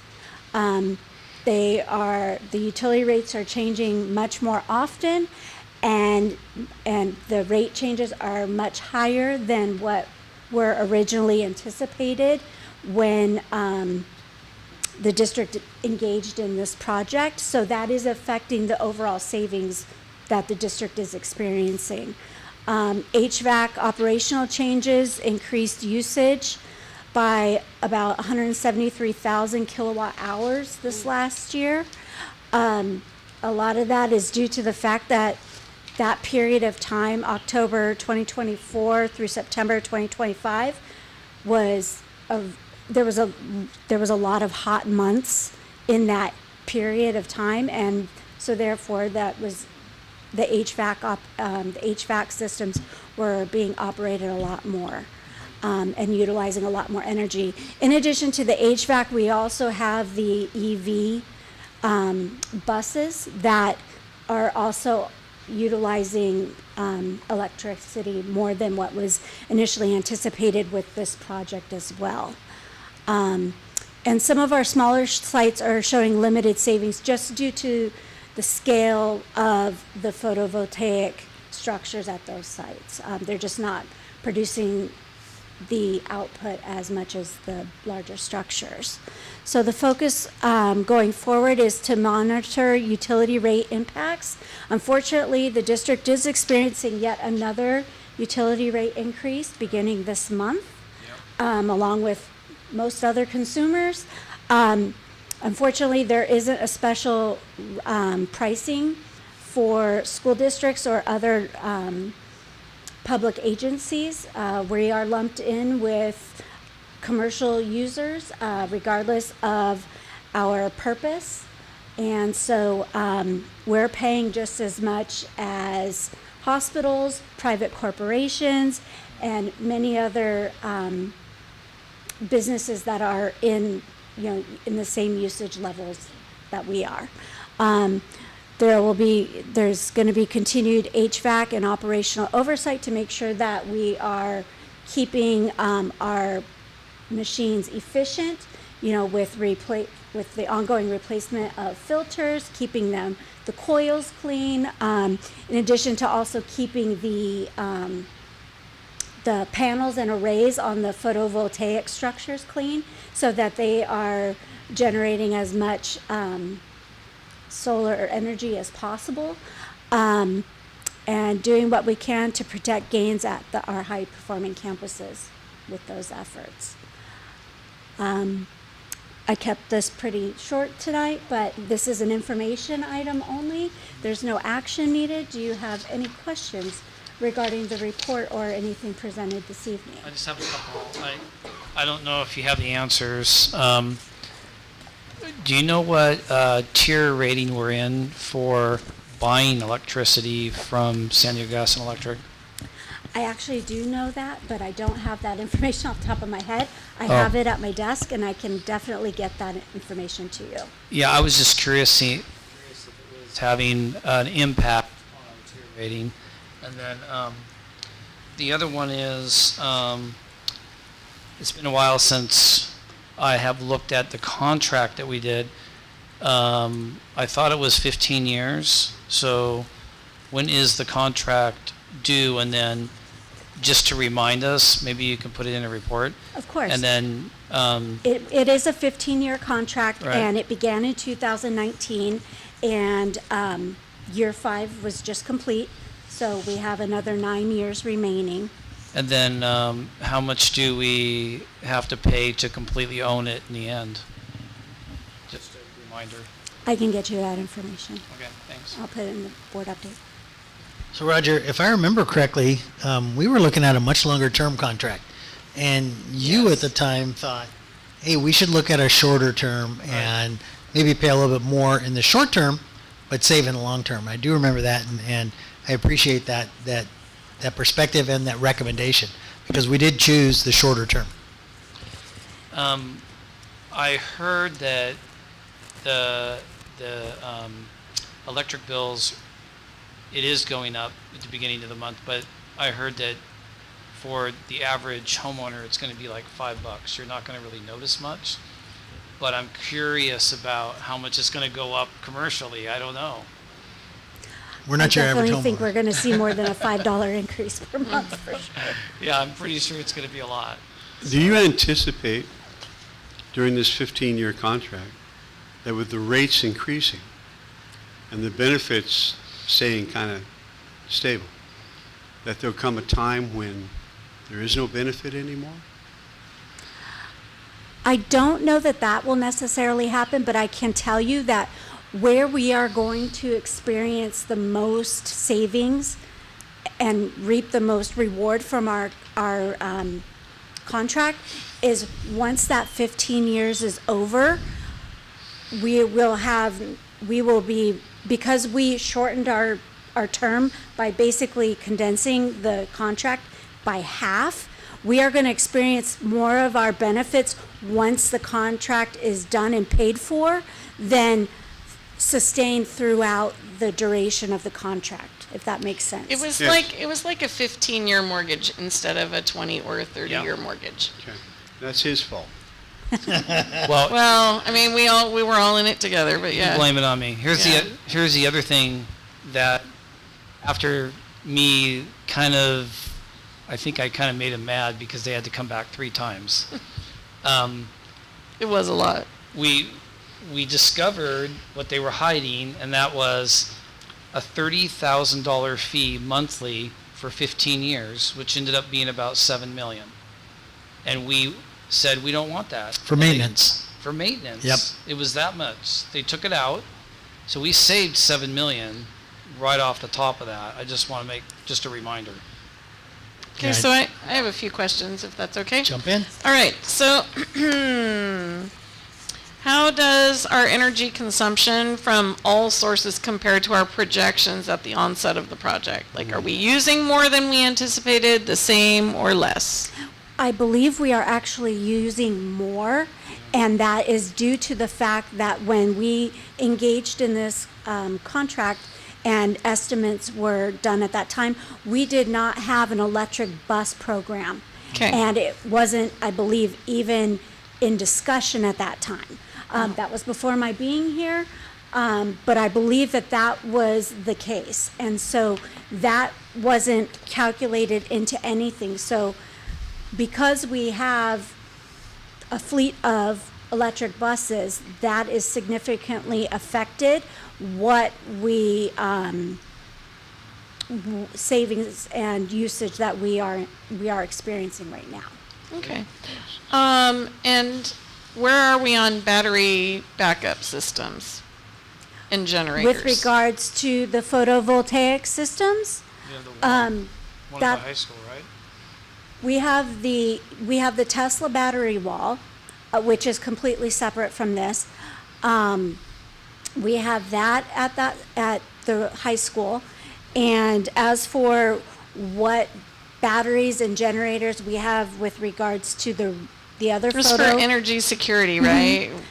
And with regards to the other photovoltaic structures, I'm going to need to look into that and get back to you. I thought because I'm not sure what equipment is included on each and every one of those structures. When we purchased it, I'm pretty sure that we did not purchase batteries. We did the Right. Agreed, but we also Tesla thing later. had quite a conversation about generators, Right. and I know we've had some about a program with our energy provider to provide one at one of our local sites Right. that's in a threat zone for shutoffs. So I would like more information about that. Yes, I sometime can soon. speak to that Oh, sure. off the top Okay. of my head, because that is something I absolutely know a Right. lot about. Thank you. So, what's with regards to one of our school sites, Mount Woodson, that is very much considered in a high-risk area and very prone to public safety power shutoffs or PSPS events, as SDG&E refers to them. We are working with them to partner to get a permanent, at some point in time, a permanent generator installed on that site that they will provide to us. However, there is no ETA on that now, but it is in discussions again, and and I know this had been a discussion many years ago, and it kind of fizzled.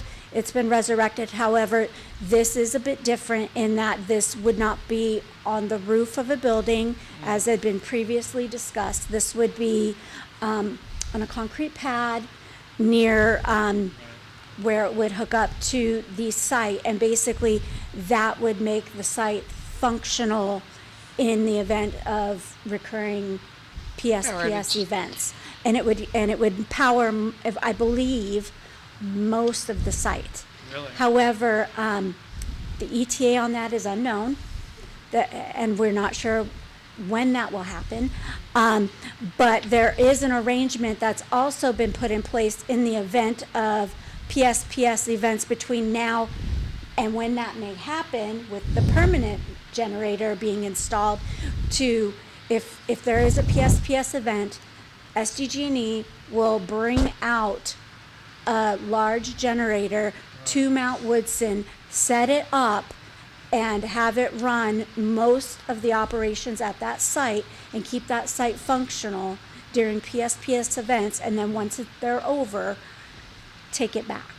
Because didn't we have an issue where we had to have a staff member on fire watch? Yes, we did. So during the last PSPS event that was experienced at Mount Woodson, that was in January of last year, and we were conducting school business while during the PSPS event. We are required to have a mandatory fire watch going during the entire time that school is in session, whether we're running on a generator or not. That has to happen, because if there's power out in the area and we are still conducting school business, that is an absolute requirement. Okay, thank you. And You're welcome. the last question that I have at this time, are any of our sites underperforming with the energy production compared to what was anticipated? I will definitely get you that information. Okay, thanks very much. That's I'm fine. happy to. I know you called out some that were doing really well. Are there any that aren't? And if that's the case, then why, right? So Yes, thank you. I will definitely look into that. Thank you. Any other questions for staff on this item? All right, thank you very much for a brief and comprehensive report. And it's nice to know that we made a good decision in 2019. Next item on the agenda is H5, which is the acceptance of the 2024-2025 financial audit report for the Ramona Unified School District. It's your turn in the barrel tonight. Yeah. It is. So before you is the 2024-2025 financial audit report for the district. This report reflects the hard work and dedication of staff across the district not only in the finance department, but as well as from our school sites and other departments as well. I'm pleased to report that the audit resulted in no audit findings and no audit adjustments for the 2024-2025 fiscal year, which is a strong indicator of sound fiscal management and internal controls. The district requests acceptance of the 2024-2025 financial audit report as presented. I'll move approval, acceptance. I'll second it. We've got a motion and a second here, but I don't want something to get lost in this presentation. I've been on this board since 2016, and I'm pretty sure I can say that this is the first time we've had 0 findings in an auditor's in an annual audit report. I'm not saying that we've done poorly in the past, because findings are opportunities to get better. And they happen, absolutely. And government accounting standards, boards change, and then we find out that, oh, we needed to do this last year. You're not doing anything wrong, but you didn't do this. And many of the findings have been similar to that in the past, but it's a big deal to not have any findings. So you and your staff are to be commended for the exemplary job that you have done since our last audit. So I commend you. Thank you very much. Thank you very much. Very good. Appreciate that. Having said that, No, I was going to say there was one time before, but my hair was darker then. and I wasn't around, so I can only go off of my recollection, not the last 20 years. So having said that, we have a motion and a second. Any other comments or questions for staff?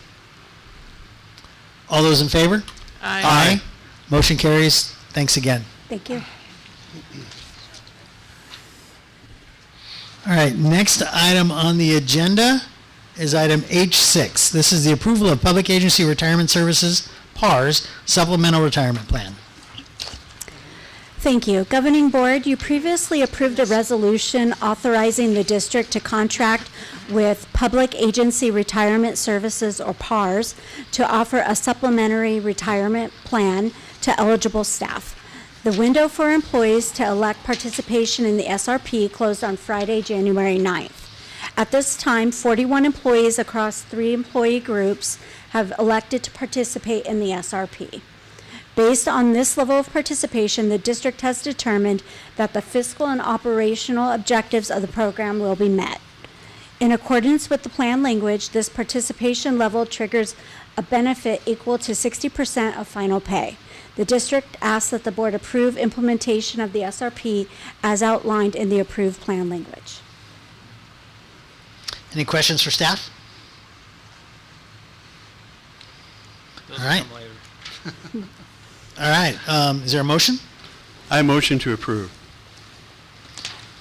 I'll second. Got a motion and a second. All those in favor? Aye.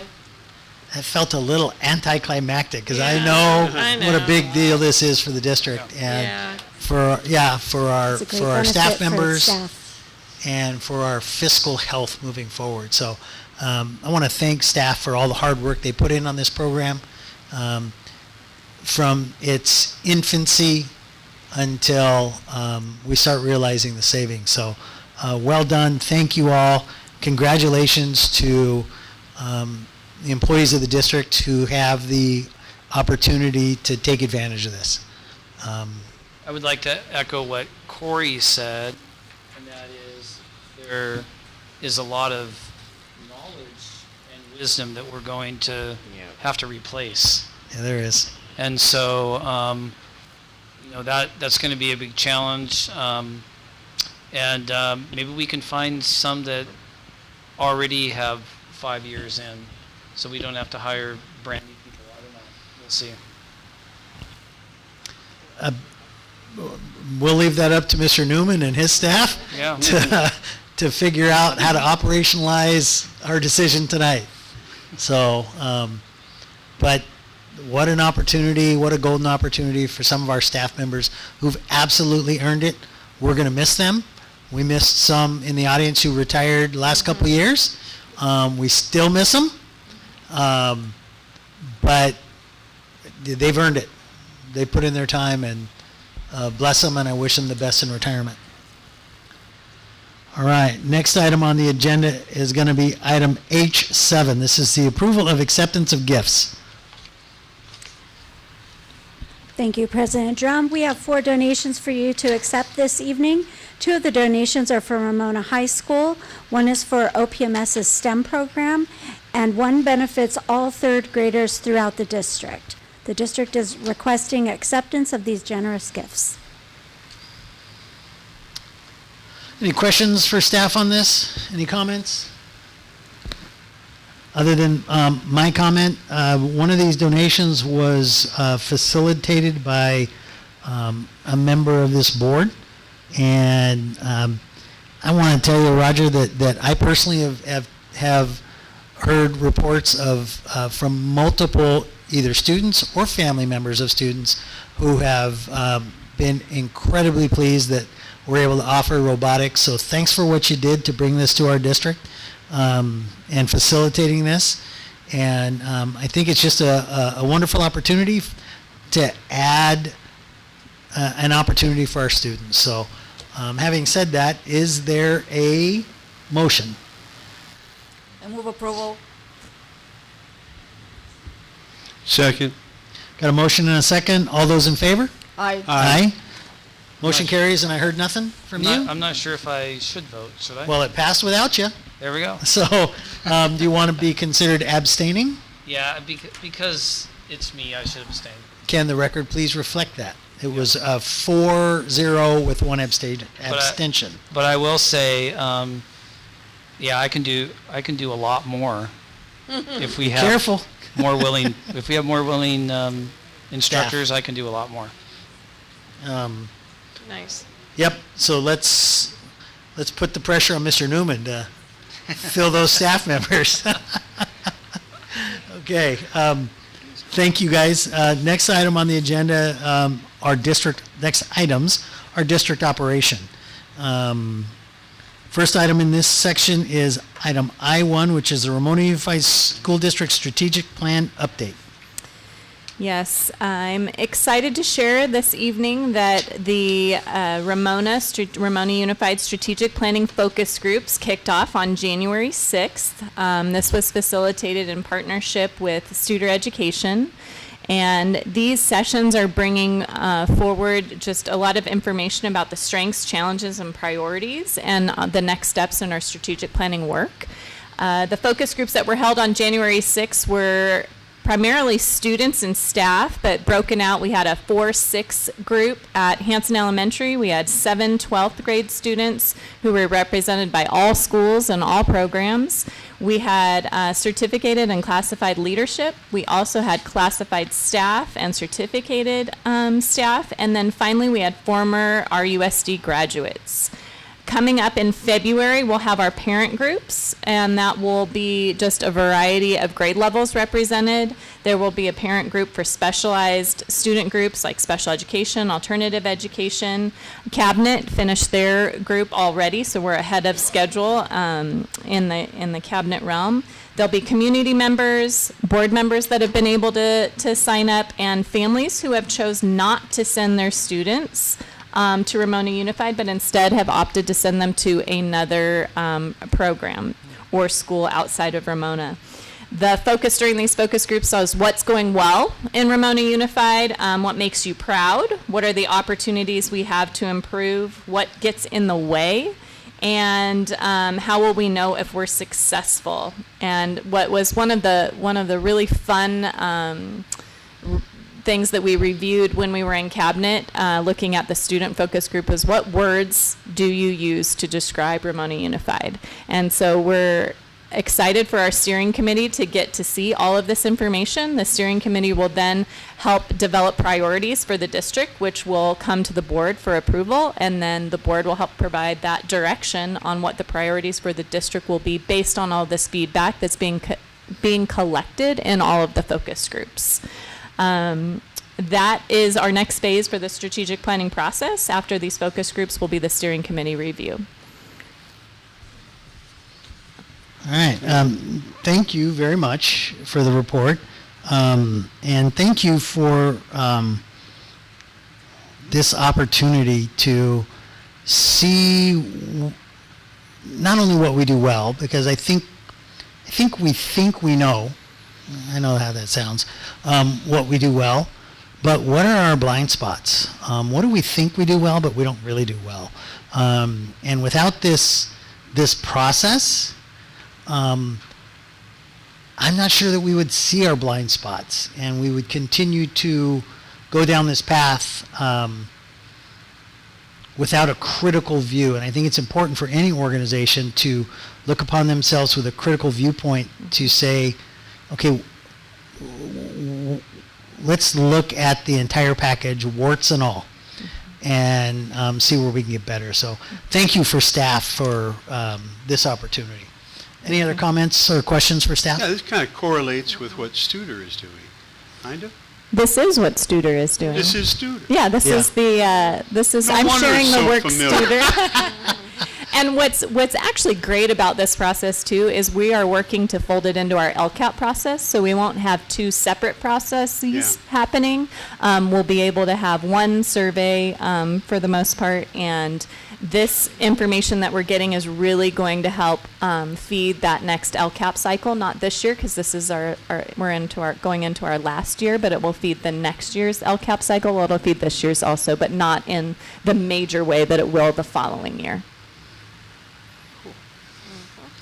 All right, any other questions for staff? That was an information item only. All right, we'll move on to item I2, which is the superintendent's report. It's all you. It's all me.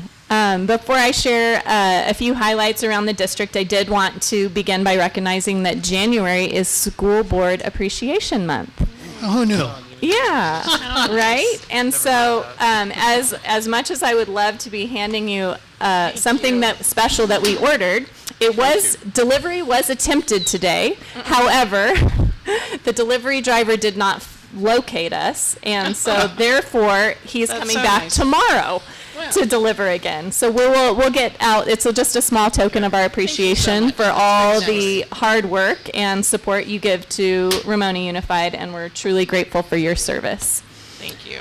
Also want to acknowledge Dr. Thurman. We are grateful to hear that he is recovering positively from his surgery, and we're continuing to keep him in our thoughts and prayers, and we look forward to having him back when he is ready, but also have been reassuring him that business is as usual. We are doing the good work. We are working together. We're collaborating, and we haven't missed a beat. We might be starting work at 4 a.m., but we haven't missed a beat. And then finally, just another note of thanks just for the support. As stepping into this role, I felt so much encouragement from staff, from my colleagues, from administrators, from the board, from Brian, and it can feel a little overwhelming to step into a new role, but this has been absolutely just a blessing for me, an opportunity to learn and to give back to my community and the district that I love so much. So now on to some celebrations in Ramona Unified. My first huge shout out is for the special education preschool team. They hosted their first ever preschool holiday celebration with family. And this was a service-based rotation. So your OT and your PT and your speech and language pathologist, they all had service-related rotations for our preschool special education students. So they had crafts and sled rides and snowball fights. And what's really exciting is they're planning a spring preschool farm day with the support of RHS Ag Teacher, and just to keep that family engagement going for our youngest learners. And I think that's just a neat program to highlight here in January after the holidays. The next is at Hanson Elementary, we had 5 deputies from the Ramona Sheriff's Department visit for an assembly for TK3 students. They answered questions and read the book with no pictures. Students loved it, and teachers were raving about it, and I absolutely loved that that the sheriff are coming onto the campus, and kids are excited to see them and feel a part of the community. And that's just one of those partnerships that we have, so that they're not only coming on campus when there's a crisis or a need. It's also to celebrate and to show students that they are a safe place, somebody that they can reach out to and talk to. And then finally, another exciting component that was just added to our district website, we have launched a parent hub. This is so families can easily access resources to support their students and can be found on the district webpage under What's Happening. So the RUSD Parent Hub is both in English and in Spanish and available for our families within the district. Very exciting resources there for our families. And lastly, just a huge thank you to the board, cabinet, and union groups for coming together today and going to the budget workshop together. And just being willing to sit at the table together, to listen, to learn, to engage. And then lastly, I think Ms. Phillips spoke to this a little bit earlier, to my education services team for carrying an extra lift during this transition. They have all been more than willing to and ask multiple times a day, what can we do to support you and help you? And that's just a true testimony to Ramona Unified. I think everybody falls into that category of being willing to support one another, and that makes this place a great place to be. That's all I have. Well said. Thank you. Dan Summers. Well, I had that interview with Studer, Jennifer, and it was going to be a 30-minute interview, but we went over because I had so many things to tell her about the district that she didn't know. For example, how this district came together and managed big emergencies, like when we got a call from SCG&E saying we're shutting off your power for the whole district. And how did we respond to that? How did the administration manage that? She didn't know that, and I told her in detail what happened about preserving food and all those things. And also the day that there was a SWAT operation, and we had to shut down an entire elementary school, and the school bus drivers had finished their duties for the day, but when notified, they all came back and evacuated that school in a very timely manner. And telling her about those things was really a highlight for her, and I was happy to have the opportunity to do that. Well said, sir. That's all. Nice. All right. Don Perfect? Okay. So I'm diving in and mastering the governor's budget proposal. CSBA had a budget webinar last week. Was that just last week? Oh boy. It seems like a long time ago, but I think it was just last week, which covered some information. Today, some of us were able to attend a budget workshop put on by Capital Advisors at the San Diego County Office of Ed, where we had a solid team there. And, there's so much value in our ability to come together and understand the material, but also just have that time to talk about things in our district and things in our families, and just that solid communication piece. And Corey's in the room still. I just really value that time, and we don't often, at least I don't often get that kind of time. So that's just a really important date, and I will always set that aside and accept any invitations that come my way that put us in proximity for those good conversations with our staff. And the last piece of the governor's budget mastery for me will be the school services workshop on Thursday. I think I really like school services presentation. They are extremely thorough, so I will get a good night's rest in advance and go ready to learn, because they really throw a lot at you. So as far as looking forward, I'm not really looking forward to budget workshops. That's not exactly fun.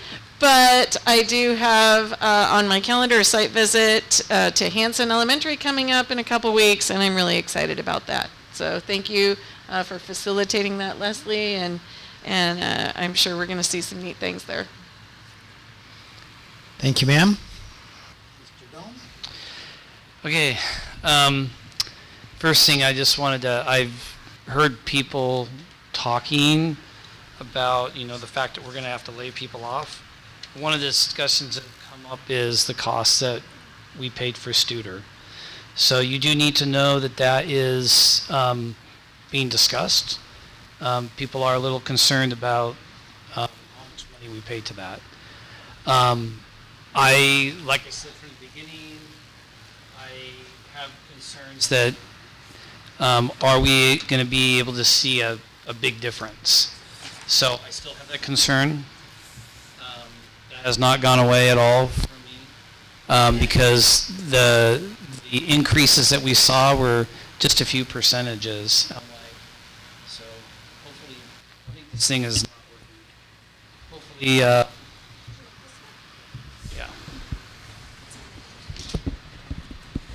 Hopefully we can get a larger increase, like 20%. Yeah.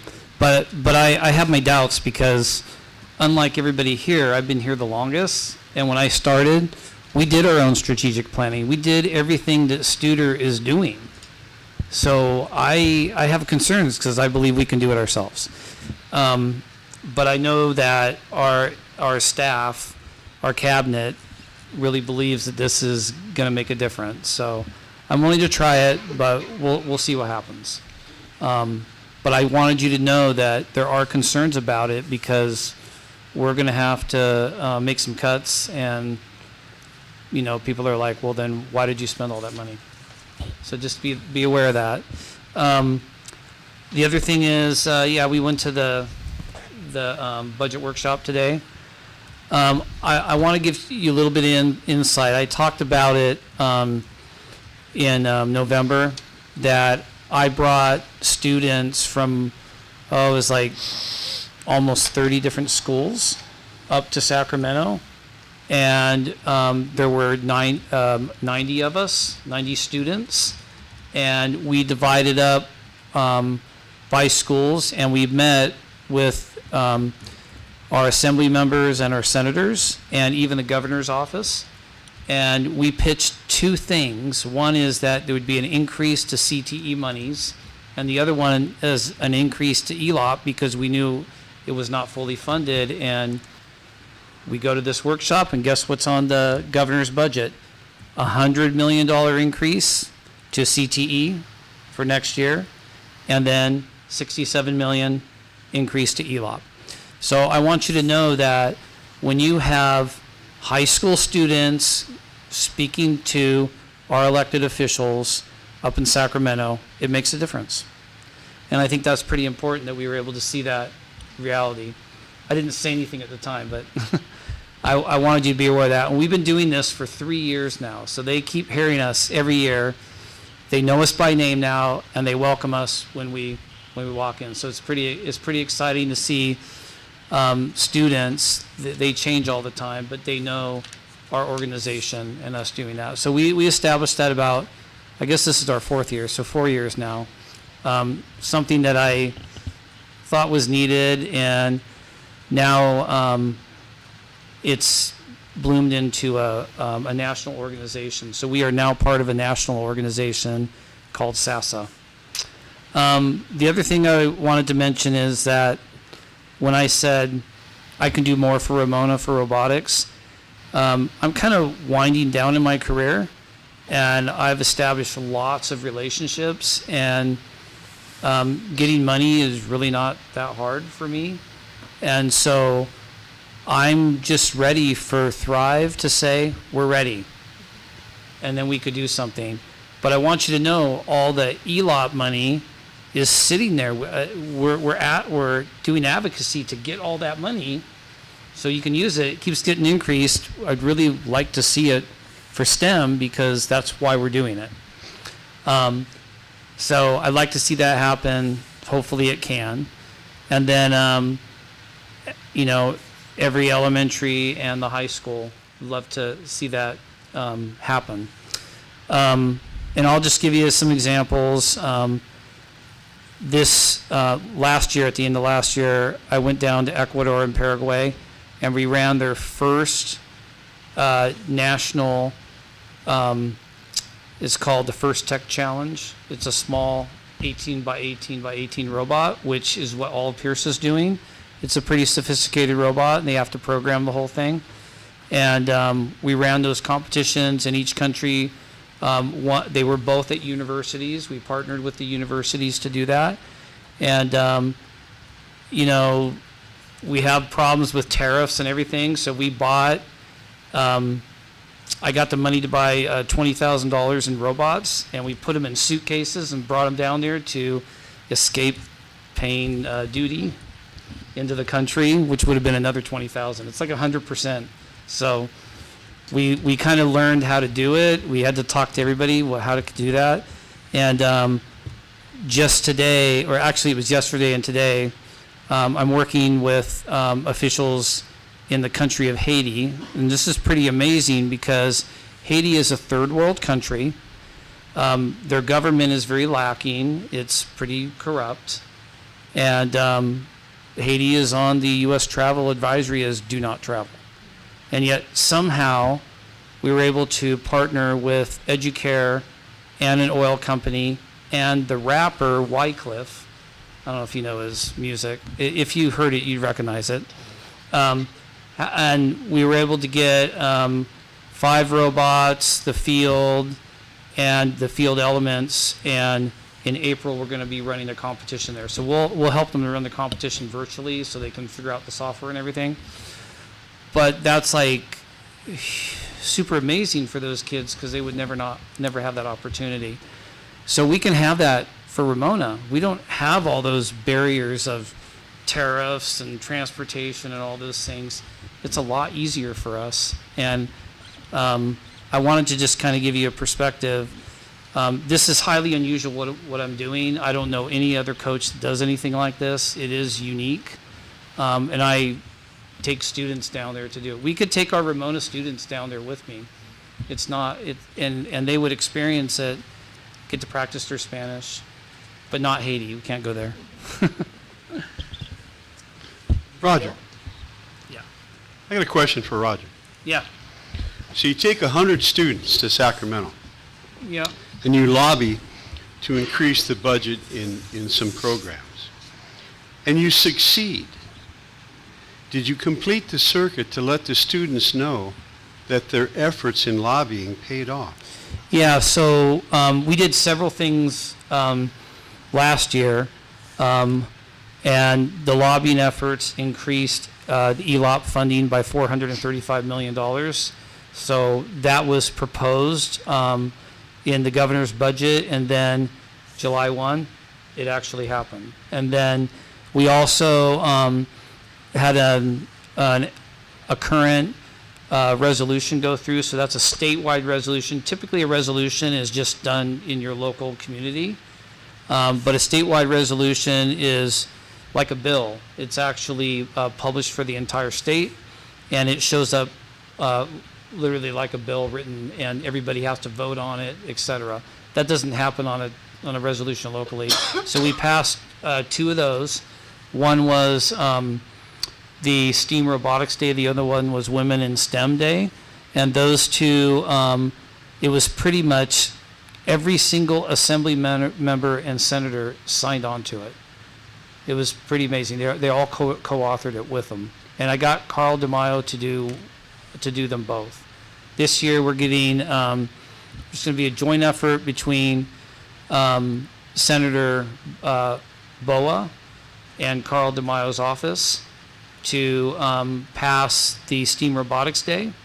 And then we're getting Assemblymember Patel to help us with Women in STEM Day. Okay, but my question was, the 100 students that you took to Sacramento. Yeah, we tell them all this. Thank you. That was my question. That's so why they found out that their lobbying efforts were rewarded. Oh, yeah. Okay. And then we have a national conference, and they announce at the national conference in Washington, D.C. in June all the successes that we had. So they're going to that as well, and they're All seeing right. the successes. Thank you. Yeah. But I'd love for Ramona to be involved. We could have them involved in it. Well, thank you, sir, very much. Yeah. Mrs. Phillips?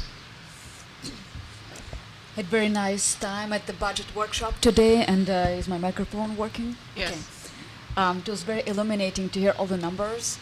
Also, it's nice to hear from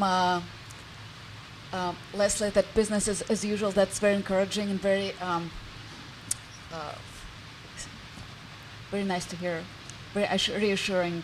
So it gives me hope that I will hear back about my proposed agenda item about part-time part-time Indian sometime later this week. I hope that's in the works. Thank you for getting back to me.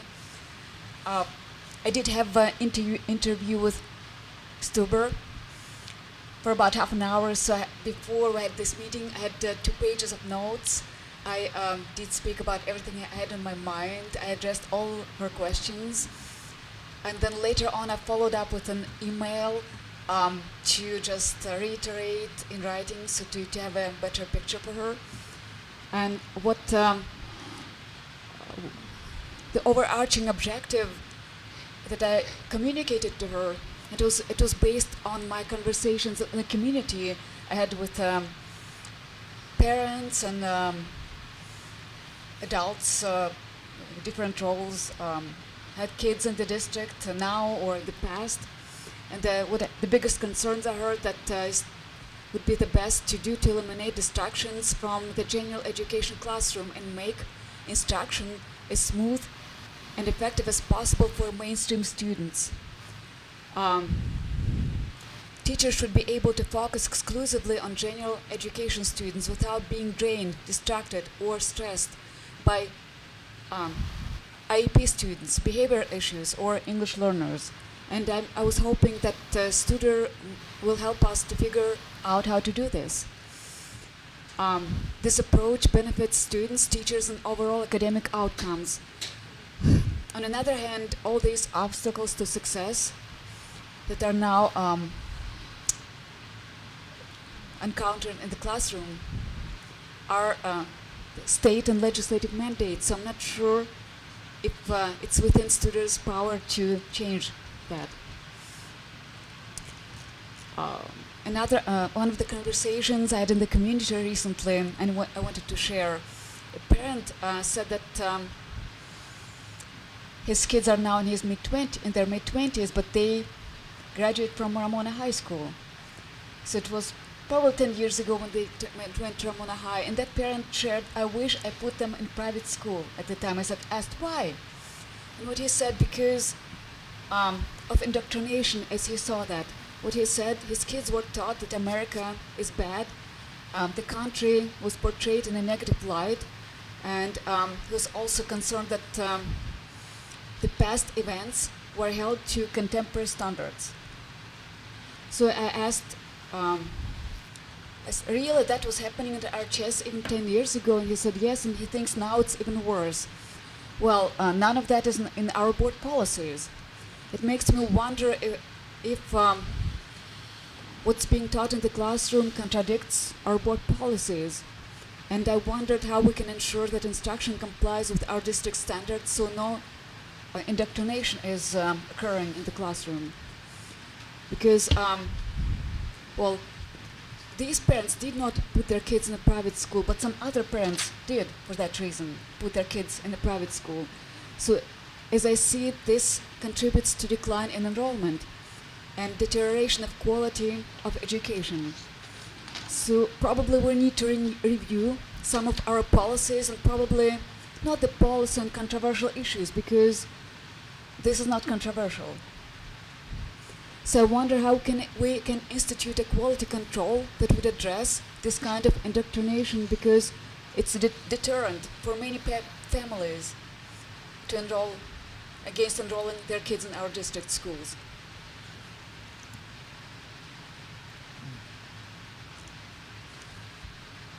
You done? Yeah, yes. Okay, thanks. So I have some thank yous to go out here. Again, I want to stress our annual audit and the fact that there were no findings. The fact that there were no findings. So this is an example of the hard work that goes on every single day in one department of this district that touches every aspect of this district. So again, thank you very much. I want to thank Leslie again for stepping up and taking this role on, and the entire Ed Services staff for rallying around her. And it's not just Ed Services, it's the entire district that is rallying around leadership in a time when we need people to rally around leadership. Brian is a very dynamic leader, and he is greatly missed, but he's not missed as badly as he could be. Because, you know, I lay my head on the pillow at night knowing that we're in a good place with good leadership. Is he watching from home? I don't know. I don't know if he's watching from home, but I want him back as soon as possible, but I'm incredibly pleased that we have the leader that we have in his stead. So having said that, I also want to reach out to the rest of our staff members. I mean, I highlighted a couple, but there's great work going on every day in this district, and we don't have the opportunity to recognize it as often as I wish we did, but every single day there's magic happening in our classrooms, and our teachers are teaching our students how to think, not what to think. I'm very proud to have two graduates from this district go through kindergarten through 12th grade. One is a proud graduate of the University of Oregon. The other one is in her third year at Cal State Long Beach and thriving, and partially because of the education that this district provided. So I'm very proud to say that tonight. And I do also want to say that we're not asking Studer to make changes in our district. Those are our decisions. We make those changes in this district. We're asking them to help us figure out what those changes look like and give us some suggestions. But make no bones about it, they do not implement change in this district. We ask our staff to do that. So, and I'm hopeful that we'll have some great suggestions that come out of this process. Two last items. Actually, I'll just make it one last item. I'd like, unless there's any objection from the colleagues on the board, I'd like to adjourn tonight's meeting in memory of our beloved colleague, J.J. Aspas, who had his untimely death. So if we could close with him in mind, his services are going to be February 11th at 8 a.m. at the First Congregational Church here in Ramona. So if you have an interest, February 7th at 11 a.m., thank you, at the First Congregational Church here in Ramona. So if you're interested, there's the information, and have a good night. Our next meeting will be February 12th. It's off our typical schedule, but so take a note that it's February 12th, and please keep JJ's family in your thoughts as we adjourn.